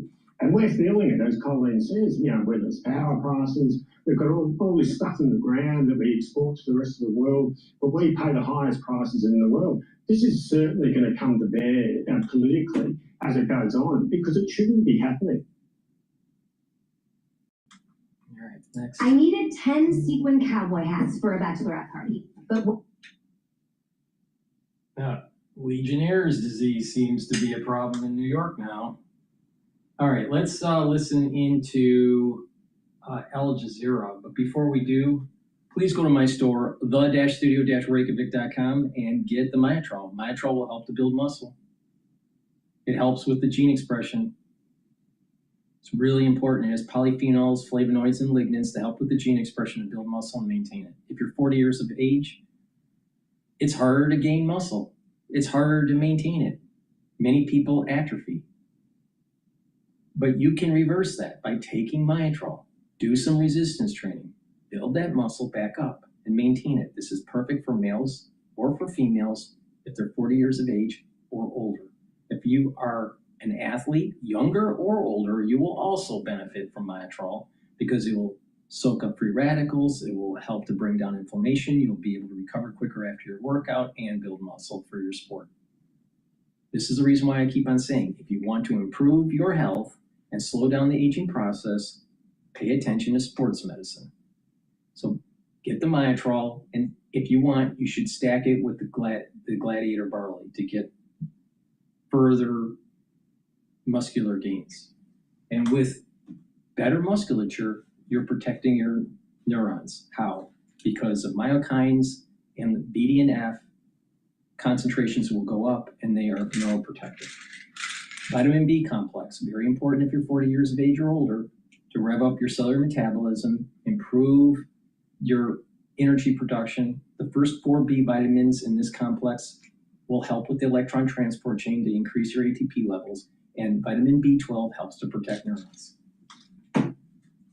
And resveratrol helps with youthful gene expression, helps the basal layer of your skin. This stacks really well with C60 to help skin health. Resveratrol soaks up free radicals because it's an antioxidant. It's going to help with the health of your mitochondria. It's going to boost up those energy levels. And it helps to get rid of cells that are in senescence. Cells that stop dividing and just sit there, they collect garbage called lipofuscin, and they don't perform as well. You need to get rid of them. And for tissues that can regenerate, by getting rid of the senescent cells, you're sending signals to allow for new cells to be populated in that tissue. So over time, when you're getting rid of those senescent cells, the actual telomere length, the average telomere length in that tissue will actually be longer. The longer your telomere lengths are, the younger the tissue. The less methylation that you have in the tissue, the younger the tissue. So there you have genetics and you have epigenetics. And your epigenetics changes over time. And we accumulate methylation of certain genes, and our gene expression doesn't perform as well as when we were younger. The whole idea is to slow down that methylation and to reverse it. That is how anti-aging protocols work. You're attacking the vectors that cause higher chances of methylation, and you're preventing that. So you're slowing down the methylation process. In some areas of your epigenetics, you can reverse it. You're bringing down inflammation. You're soaking up free radicals. You're boosting up energy levels. And these are very important vectors to slow down the aging process. So please go to my store, get the resveratrol, and it is synergistic with C60. You'll get more benefit from the resveratrol if you stack it with C60.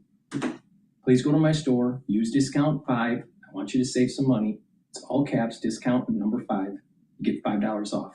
Click the link in the description to my website, the-studio-reykjavik.com. Get the supplements, get healthy. All right, let's listen into Bloomberg. Their reindustrialization of their defense sector at a very critical time. There's also, of course, another story that's floating, and the president spoke about this when he sat down with Turkish President Erdogan, and that's the F-35s. Turkey has wanted F-35s for years. Legally, they are not allowed to have them because they are in the Russian S-400 system. They would have to really disarm those S-400s, put them in a third country in order for the U.S. to move ahead. But the president made clear today that is his intent. And right now, Turkey, which is becoming a very strategic partner. Now, I've been listening to these clips about Turkey all day today. It's very important to understand that Erdogan is becoming autocratic. So Trump is aligning with Erdogan, the one that's running Turkey, who is trending towards autocracy. And in hopes that he's going to be a leveraging point for NATO, and that we would be able to sell some equipment to them. But can we really trust Erdogan to do that? Trump does this deal, we sell F-35s, and then all of a sudden he reneges on the deal once he gets the equipment. I think we need to be very, very, very careful with Erdogan, because sometimes he doesn't help the United States. If you really pay attention, sometimes he does. And he is trending towards a dictatorship. But Trump seems to love these people, for some reason. Trump is not George Washington in terms of, would he have stepped down as general? Would Trump have stepped down if he was the general of the revolution? Most likely not, because of his ego. But this alignment with Erdogan, I think, is dangerous, and we need to really have a focus and observe this underneath a microscope, because I think there are aspects to Erdogan's personality that can't be trustworthy. Most people are looking around 80. That was last year's highs. We're good levels. We're at 70 now. It's basically the apex of the bell curve of trading for 20 years. It's just a question of what might stop it from a normal rotation back towards the lower in the range for the last 20 years. You know my views. I still think it's going to do that. The key thing for that potential to happen is obviously a little more detente in the Middle East, but a little pressure in the stock market will do that. So right now the market's looking up at maybe it's 200-day moving average around 74, 75. It's at 70 now. It's a bear market that's reset. And I just know I don't know what's going to make it go higher, something shocking, but normalization make it go lower. And that's basically what Mr. Trump needs for the midterm elections. Why is it continuing to go lower? Because the Strait of Hormuz is still blocked off, and the conflict has gone on, I think, a lot longer than anybody thought it would, or than most people thought it would. So why has oil not crept back up? This whole rally accentuated the most powerful force in commodities that's only growing, that's price elasticity, particularly in crude oil. Now, we got that from Russia's invasions of Ukraine that really kicked in technology replacing crude oil, and actually pressuring both sides for prices of supply and demand. Now it's kicking in now. I'm just updating an outlook for crude oil for Q3, and we see the surplus of U.S. and Canadian crude oil liquid fuels approaching 9 million barrels a day. Just a few years ago, that was basically flat. That's for next year. So there's only one force that's going to stop that, and that's lower prices. So what this did is just shifted the people reiterating the price maker status is shifted. Because the tankers are moving through the strait and insurance companies are reducing the pressure in terms of prices and in terms of being able to insure these fleets. The forward-looking aspect to this is driving the oil prices down as they're unclogging that whole strait issue. And the bet is that most of the kinetic activity is already happened. Now, we could still have kinetic activity, and there would be a temporary spike and then come back down. But the big move in oil is already played out. What's going to happen is that as it's trending down, countries will take advantage of that lower price, especially when it's in the 60s, maybe 68, 65, and they're going to have to fill their strategic reserves. Japan will need to, South Korea, Europe, the United States. And so what's going to happen is that then the price will start to go up. Now, there's another dynamic that's happening. OPEC is starting to fracture. And they're competing with each other now for market share. So they're going to overproduce on top of that. So you have overproduction that's taking place and the unclogging of the strait that's driving price down. But then there's going to be a little bit of a support level to keep prices up or at least stabilized as their strategic reserves get refilled. This is the reason why I don't believe it's going to $40 or $45 a barrel. It's probably going to stay at around 65 as fair value. So there's probably going to be a trading range between about 59 and about 65 when we stabilize here.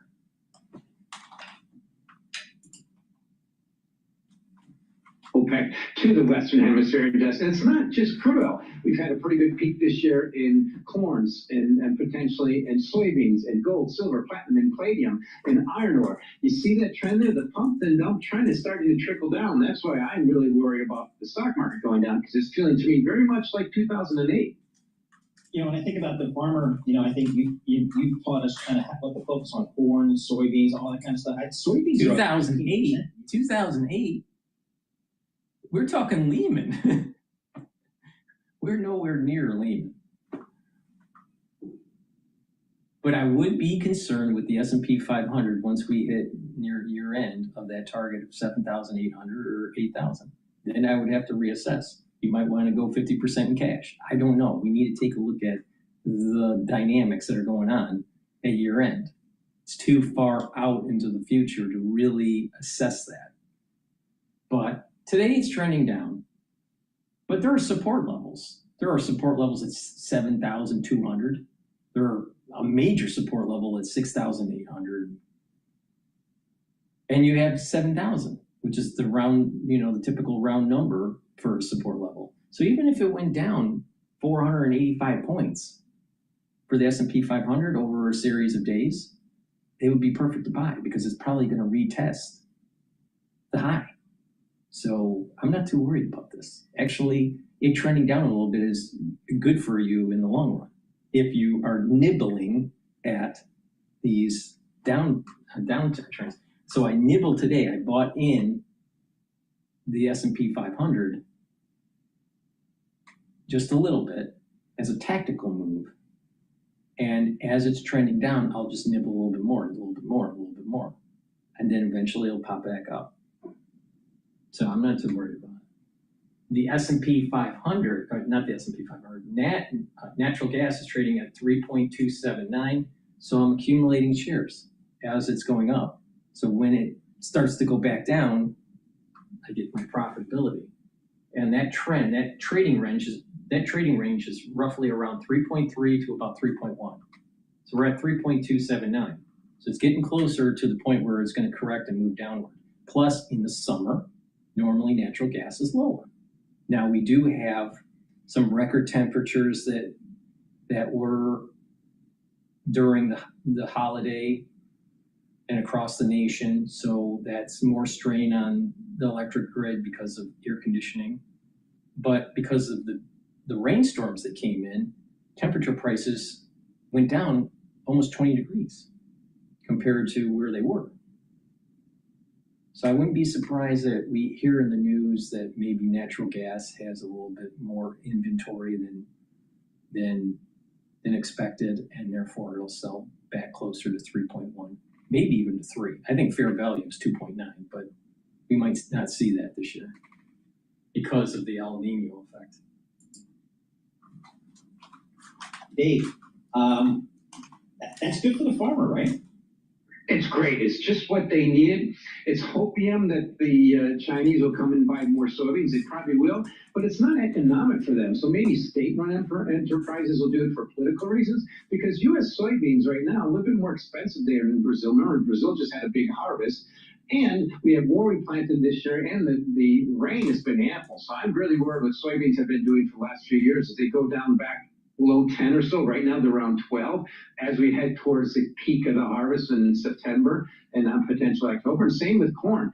The December contract pumped up to near 5 just a couple months ago, and they got to a new contract low. It's pumping up again. And if the cycle's normal, if we don't get a bad weather summer, which we're already getting plenty of rain, cycles are probably going to go lower. Particularly, it's all the same trade now with crude oil going lower, Paul. And 30 seconds left for our steak lovers out there. I see cattle. I don't think it's tied to corn. Just a couple of percent. Have we seen peak cattle prices? We might have. I think it's the typical high price cure kicking in. Now, we've had problems with inventories for a while and certain diseases and things, but it is peak driving season, peak consumption season, and peak barbecue season. Yeah. How much got in the ranch? There's another job I'll never do. Yeah, rancher. All right, let's see here. Tumbling. The electric vehicle maker saying it's going to sell. Please go to my store at the-studio-reykjavik.com and get the collagen. Collagen will help with your skin, your hair, your nails, help with your musculature, help with bone density, help with your joints. Take it every day. This is a month's supply. Gladiator barley helps to detoxify your body, bring down inflammation, soak up free radicals, and it'll also help to build muscle. You can stack this with Myotrol and with the Boomer Boost. Very effective. And by building muscle and stacking it with the Boomer Boost, you're really supercharging your ability to control your A1C levels, which are your blood glucose levels.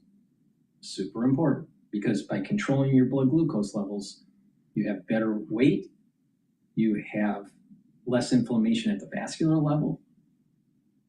Individuals that have high glucose levels in their bloodstream have problems with vascular disease, have problems with brain function. So you need to control your A1C levels. So Gladiator barley does a lot of things for you. And by soaking up those free radicals and bringing down that inflammation, you're also helping your immune system and your endocrine system. So please go to my store, get the Gladiator barley. It's the-studio-reykjavik.com.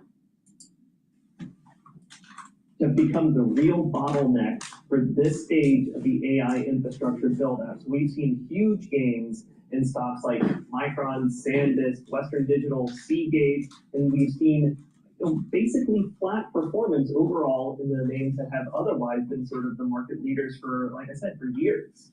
This doesn't seem like such a huge shift. It seems like more of a semantics issue, like shifting money around within the AI space still. Do you see it as a significant shift? Well, I think what it really shows is that people are really trying to go where the AI trade is going. So right now we have all of these sort of traditional Mag 7 companies. I'm talking particularly about the hyperscalers, which is Amazon, Alphabet, Microsoft, Meta, companies that are really spending aggressively to build out their AI infrastructure. People have sort of moved away from those. Now, it's been sort of a mixed bag even within that group.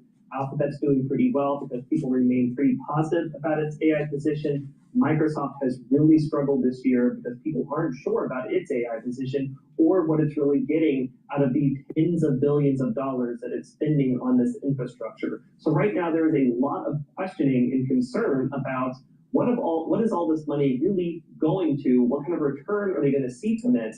And at least for the time being, people feel a lot more comfortable being in the companies that are the beneficiaries of all that spending, which, like I said, is the infrastructure, complex, memory, other parts of chips. So, Brian, I'm old enough to remember the day when stock would go up when a company would take its CapEx numbers up here, maybe like 3 or 4 quarters ago. That game seems to be out of fashion. Is that what you're saying? Yeah, I think there's been a real change in sentiment in terms of how investors are viewing these kinds of aggressive CapEx plans. Now, I think people, you talk to a lot of investors, they say, I still feel pretty positive. I think they know what they're doing. But at least for the time being, we're really seeing an impact on free cash flow, on their cash piles. Some companies are raising equity or tapping debt markets. There's been a lot of complicating factors that have just gone beyond, spending money, spend $1 on AI infrastructure, you get $1 back in revenue growth or something like that. It's not nearly that simple anymore. I think people are taking a much more jaundiced look on this type of strategy, even though I think they remain pretty positive that over a longer term period, it will eventually start paying out. Ryan, excellent reporting. Thanks so much for joining us. Ryan Blastelica, equities reporter for Bloomberg News, coming to us from Chicago. This is Bloomberg. Now on Bloomberg Intelligence. I just want to make a comment about Peterson. All right. And, this is the famous podcaster. He's a psychologist. I love this title. All right. He has his Peterson Academy. All right. And he has this title for the actual clip. This Independence Day, enjoy 1 year free and reclaim your mind. But yet you have to pay for his university. These people, they're ridiculous. They're ridiculous. I won't even listen to Peterson. All right? All you got to do is read books. All right? Pay attention to the news and how it may affect your life. Engage in your family and life and your friends. Don't be doom scrolling. Stay away from being an annuity to these tech bros like Zuckerberg or Larry Ellison or even Elon Musk or the Google guys or Apple. Stop being an annuity for them. You are literally turning into a slave. There's a great documentary about Adobe software and how they used to be a very important, and probably still is, but they're losing momentum, but a very important designer software. Graphic design, Photoshop, Illustrator, also building websites, video editing. So they have a huge suite and they had a very strong following. And Adobe and Apple, they went hand in hand in the early days of the 80s and the 90s. Right? This is the reason why a lot of the graphic artists and the creatives bought Adobe and Apple's. Right? So Adobe decided to stop doing their suite where you spend $2,300 or whatever, and you own it. And now they just charge you a monthly fee or an annual fee. It's like an annual fee that you can be charged monthly. But if you decide to cancel, there is a break of contract fee. Their revenues went up by a lot by doing this subscription model. But do you really own the software? And how do you access the content, your proprietary content, your IP, when you no longer own the software? You can't access it. So what has happened is that if you were a creative that had a business, let's say a graphic designer, and you have been working for 20 years and you have all of this IP, you can't access unless you continually pay the annuity to Adobe. And this is very similar to when people owned the land. Then all of a sudden, the kingdom needed to levy taxes. And some of those taxes were, well, you have to give X amount of bushels of corn or wheat to the kingdom, or heads of cattle or whatever. But eventually they decided it's just easier to use currency to have the landowners to pay the taxes. But then the taxes started to go up because of funding wars, funding the lifestyle of the king and this growing kingdom. Eventually what happened is that these individuals were forced to sell. Now, there was somewhat of a proto-capitalist thing that was going on also, where individuals were coming in and trying to buy land, but the people didn't want to sell the land. So there were wars that took place on top of trying to confiscate some of the land. But the land had to be worked. So this is where you have the serfs and the feudalism that's taking place. So what happened was that you had individuals that had ownership of the land or was using the land,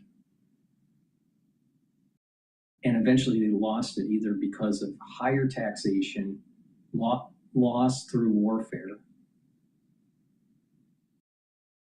and they became indentured servants working the land.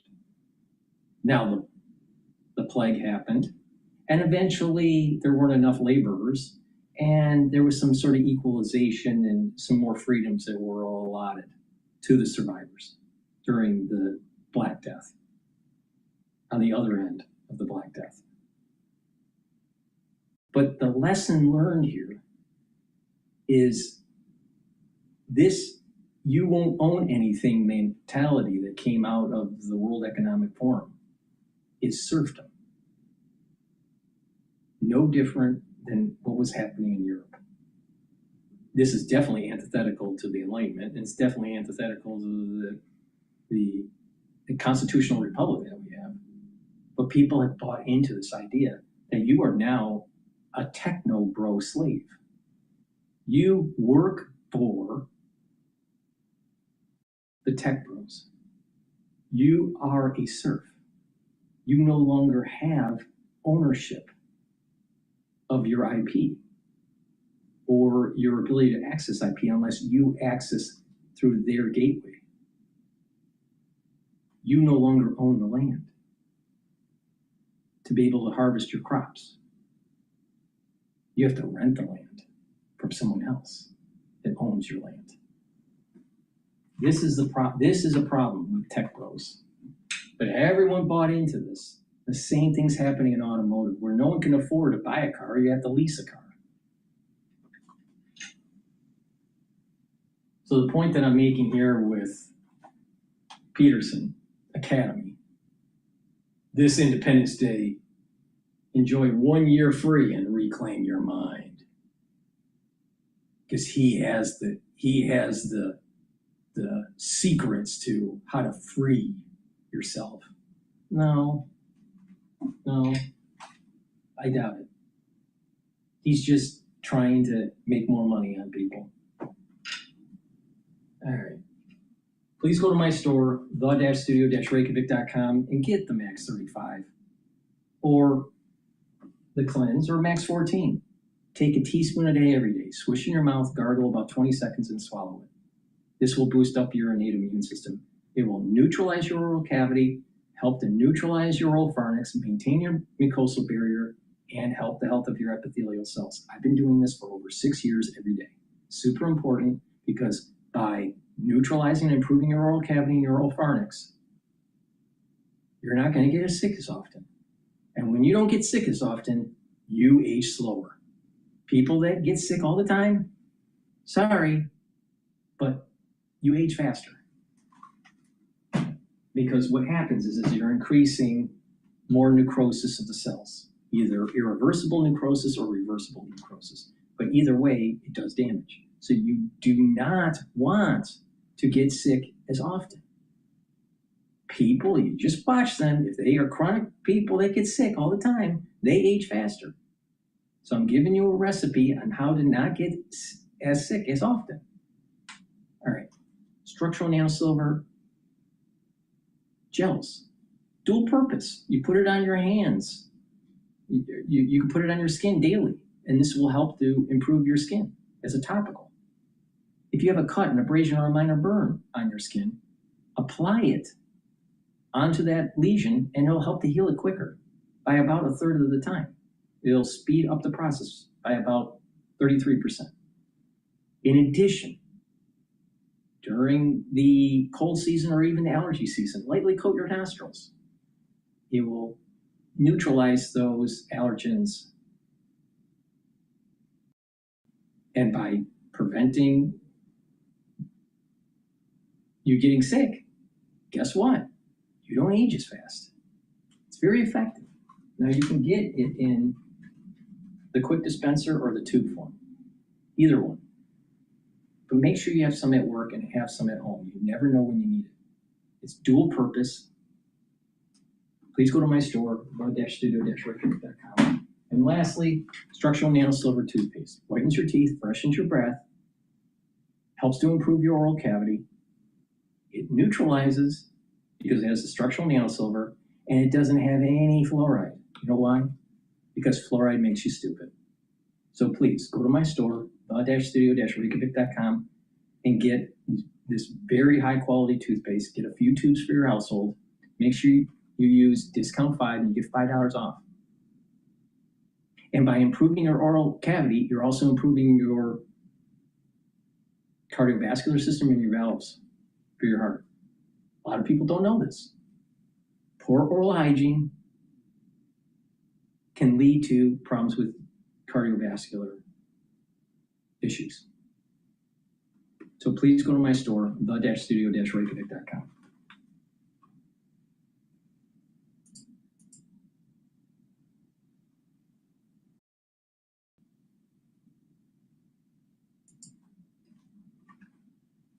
Who served as the Democrat senator from West Virginia for 14 years. He left the party in 2024, registered as an independent.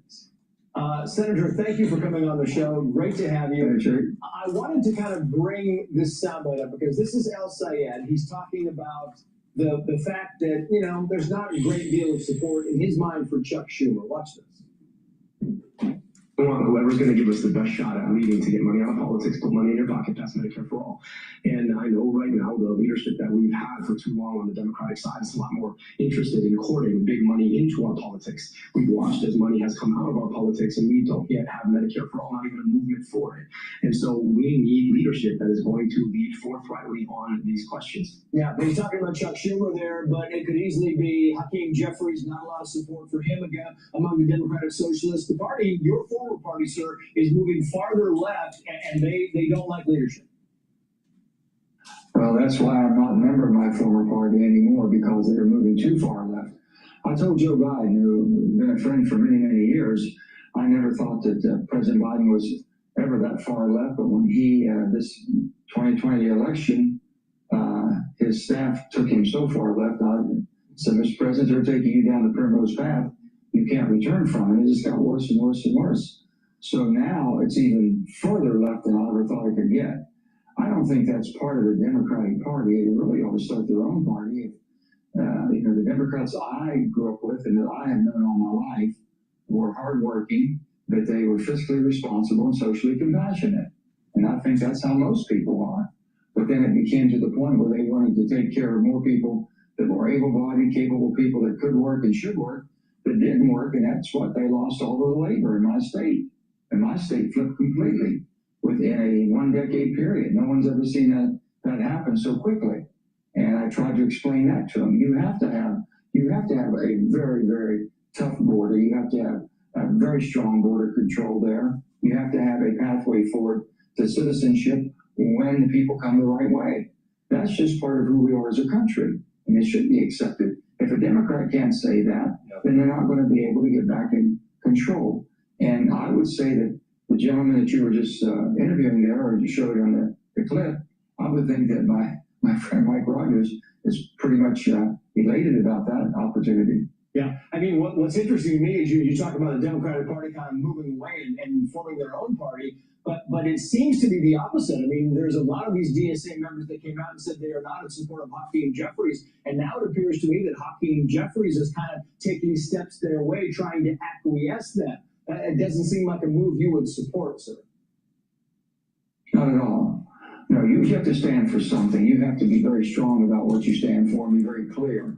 And you have to mean what you say and say what you mean.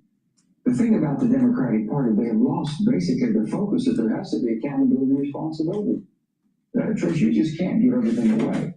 That's why I could not vote for the BBB, the Build Back Better bill. But you know, you have, the parties have had total control, and they wanted total control. Both, you have the MAGA, and you have from the progressives all the way to the DSA, and then you have the Democrat and Republican parties that control the primaries, and this is what they get.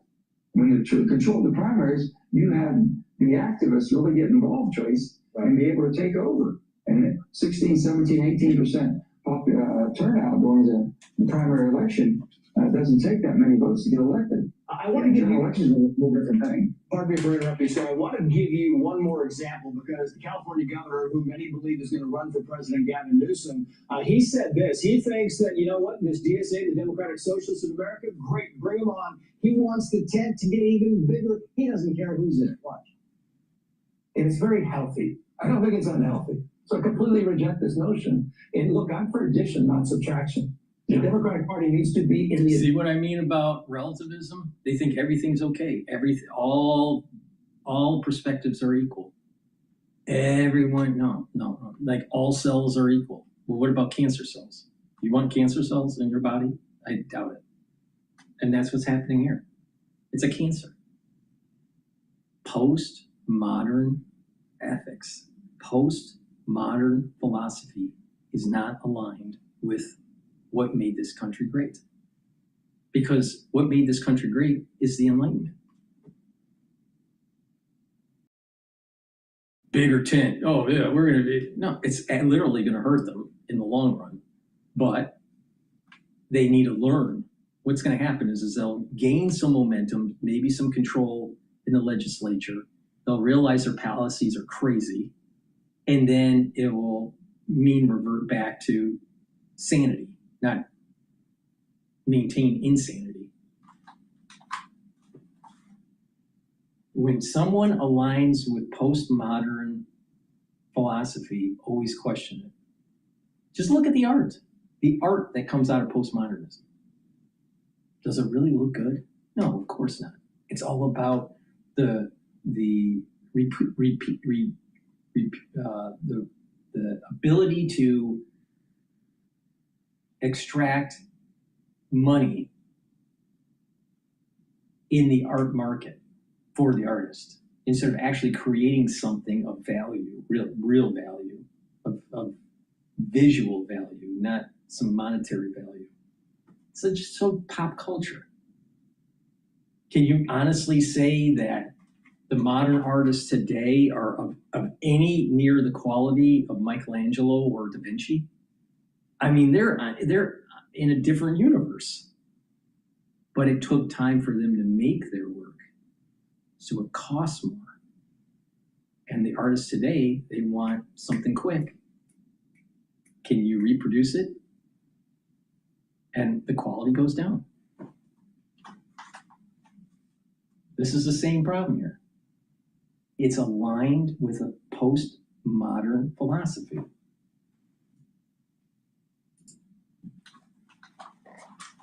Business, if we're going to get back into the majority. Yeah, we need to get our base out there, we got to turn out, but we also need to be, and I'm not offended by this notion of a big tent, and I think it's important though that big tent is a big tent. Yeah, he apparently is not offended at the fact that that Big Ten is moving further and further to the left, sir. Your final comments?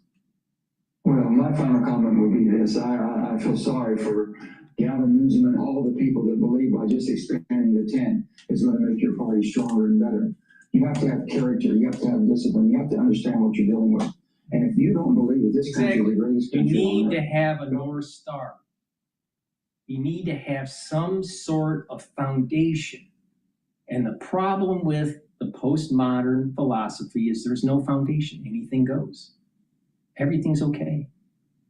There is no foundation. And then people get taken advantage of. But when you're looking at the Enlightenment, there is a foundation there. It's about seeking truth and understanding and moving forward. It's life and liberty and the pursuit of happiness. And under John Locke's definition of the Enlightenment, it's also about property rights, the ability for an individual to gain wealth. But the postmodernists say, if you have wealth, we should be able to take it away. Why? Because they don't have a North Star. You have to have a North Star. What's the foundation of your ethics, of your philosophy? When you have to do the oral defense of a dissertation, you have to state what the theoretical framework is, so you understand where the researcher is coming from. What's the theoretical framework of the modern Democratic Party? And this new aspect to it, the DSA, it's aligned with postmodernism. And that is antithetical to a constitutional republic.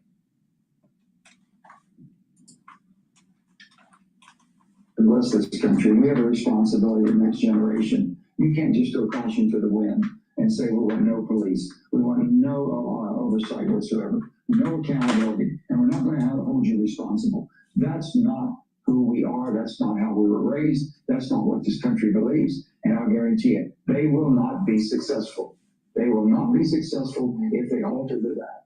And if the leadership of the Democratic Party, both Akeem and Chuck, aren't tough about what they want and how they're going to run the party, then they're going to get run out of the party. You talk about loving your country. I know it was last comment here, but I have to ask you, Fox News polling came out last week, 27% of Democrats proud of their country. Final thoughts. That's a shame. Just not much. Well, what Democrats are left in West Virginia, they're still Democrats. You know, that's why the independence. Trace, why independence was 50%. Almost 50% of people that are registered to participate in voting in America are independent like me now. No party affiliation. We're disenfranchised.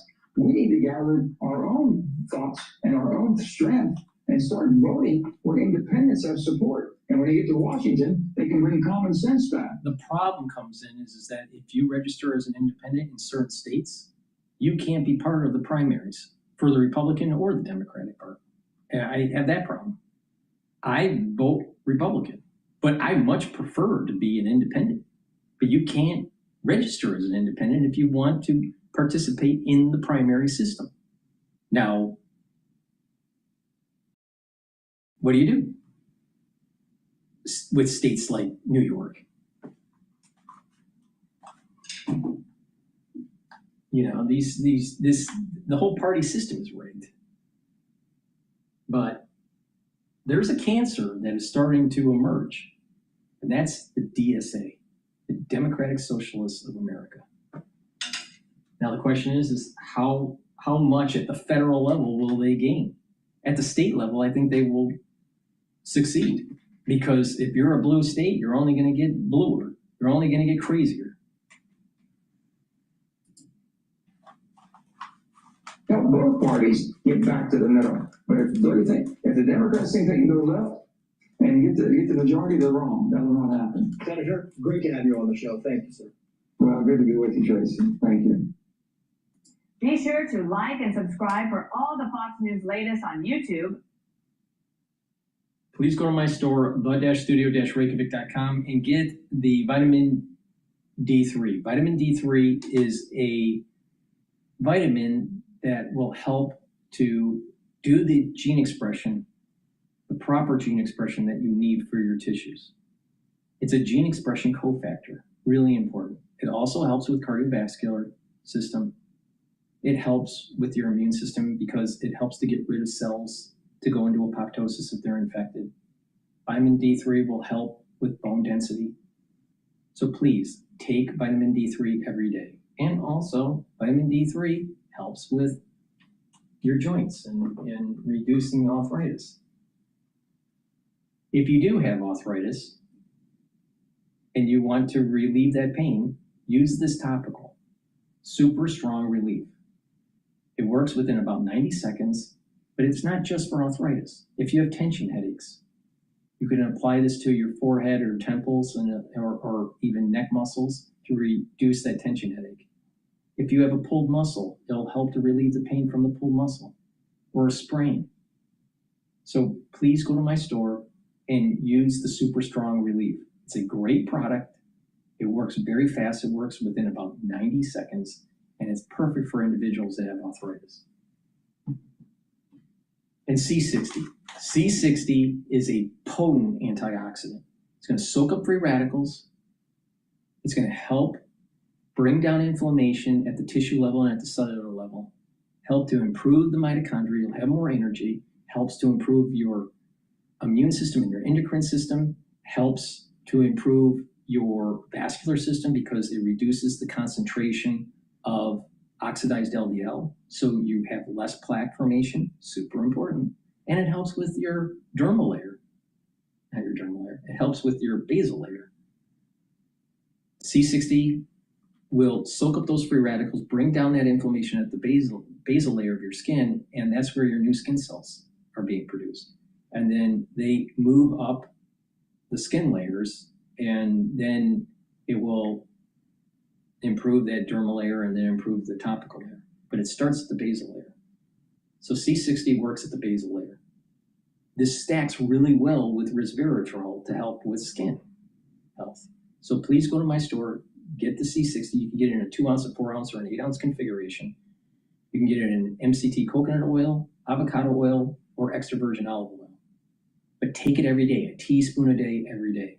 And you will notice that you have energy, you'll recover quicker after a workout, and over time, you will look younger, and your immune system and your endocrine system will perform better, your tissues will perform better, your organ systems will perform better. And when that happens, your body has more vitality.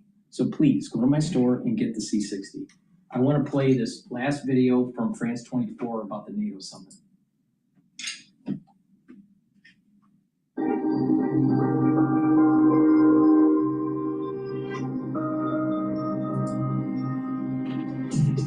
Other news, Donald Trump has touched down in Ankara, Turkey this afternoon for a crucial NATO summit. Ahead of his arrival, European NATO leaders were unveiling arms deals worth tens of billions of dollars. This to drive home a message to Donald Trump that they are listening to his demand that Europe spend more on defense. New contracts were signed and more big announcements were made. Altogether worth tens of billions of dollars and growing. That means more air defense systems and strike capabilities, more satellite communications, more ammunition, more drones and counter-drone systems, and increased resilience and preparedness. Well, Trump today has held a bilateral meeting with the president of Turkey, Recep Tayyip Erdogan. Trump saying then he is considering selling F-35 fighter jets to Ankara. Decision we're going to make. We have a very good relationship. I would think that many people, I can tell you, many people, including the people sitting right here, thinks, why wouldn't we do that? We have a better relationship with Turkey, and Turkey's been in many ways much more loyal than other countries that we think would be loyal. So, yeah, it's something certainly we would consider. It's a great plane. It's the best, currently the best plane by far. And it's certainly something we will consider, yeah. And our international editor, Ketevan Gordestani, is with me to talk a little bit about that meeting and the summit more broadly. So on the F-35s, it does sound like Trump is moving ahead on the sale. How significant would that be if confirmed?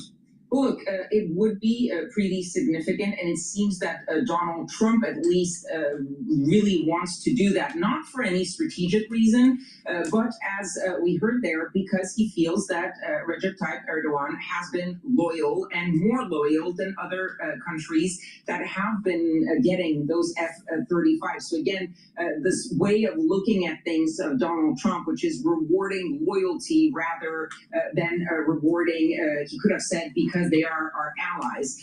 But for all the praise and the tight relationship between the two men, actually getting that sale back on track is easier said than done. You have to go back to what happened there and why these sales are being held up.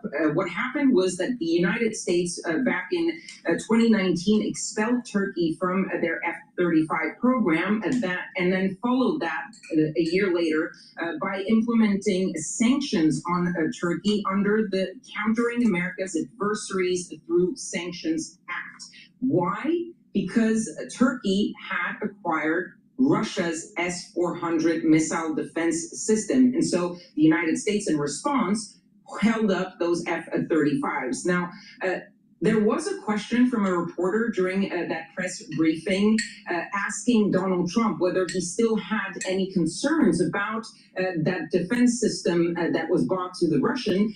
And Donald Trump seemed a little bit lost, as if he hadn't understood the question or didn't really know what was being asked of him. And he asked over and over what the reporter meant when she was asking about that question. So that was also interesting. But Donald Trump could, let's say, declare and come out of this NATO summit and say, yes, we are going to be selling those F-35. The problem is that actually getting that sale done would require a U.S. congressional act, because they're the ones who implemented those sanctions and who passed that law on the sanctions. So they would have to authorize that sale. Whether Donald Trump has the power to force Congress to side with him on this one, we'll have to wait and see. There's also the Israeli Prime Minister Benjamin Netanyahu very publicly just today or yesterday saying we don't want the U.S. to sell F-35s to Turkey. The other option would be for Turkey to get rid of those Russian defense systems. That is going to be also very hard to do for the Turks. And beyond this particular meeting with President Erdogan, at this summit overall, it does seem that the European members of NATO are working really hard to try and please Donald Trump, particularly on this question of arms sales. What's your sense as to how it's going? It's early days, but so far. Well, look, as we saw from Mark Rutte, the Secretary General of NATO, they're really pulling out all the stops to give Donald Trump actual concrete elements to show him we have heard your call and we are stepping up. We are sharing the burden. We are no longer the ones who are benefiting from the United States without doing our fair share. But if they thought that it was going to be that easy, the few comments that Donald Trump made about especially the European allies during that bilateral with the Turkish leader, it seems that it's not working that well, because obviously there's still those comments by Donald Trump that the United States has spent millions defending NATO and especially the Europeans, and they're not doing anything for us. But added to the fact that he feels the Europeans are not paying enough, there's also now, and even more so it seems for Donald Trump, the frustration about European leaders not coming to help him, quote unquote, during his war with Iran. And he repeated that today again and again, and listing some of the countries who have declined his call. And he even said, I didn't need their help. I was testing them to see if they would be there for us the way we were there for them. So you see there that really showing that you're spending money on defense is actually not enough for Donald Trump. He also had a few small jabs here and there for Keir Starmer, for Giorgia Meloni, even though they're much tamer than we've seen in the past. Other things to watch out for the Europeans that might start yet another crisis. We're back to talking about taking over Greenland. Donald Trump saying the U.S. should control Greenland. and once again talking about, well, we could also remove all of our soldiers from Europe. If you often feel your blood pressure is on the higher side, we recommend eating 2 pieces of... All right. That's the end of my broadcast. Please help support the work that I do by sharing the links, asking your social media to follow me, and get the great products that I offer. This will, if you follow the protocol, it will help to slow down the aging process. And it's really simple. Probiotics, Max 35, C60, the turmeric, ashwagandha, and lignans, the Boomer Boost. That is a great stack to be able to slow down the aging process. But you can customize it. You can pick other supplements that I offer that will target certain things in your body based on your affordability. So please go to my store, take a look at the great supplements I offer, and these are supplements that I take every day. Thank you for listening, and have a nice day.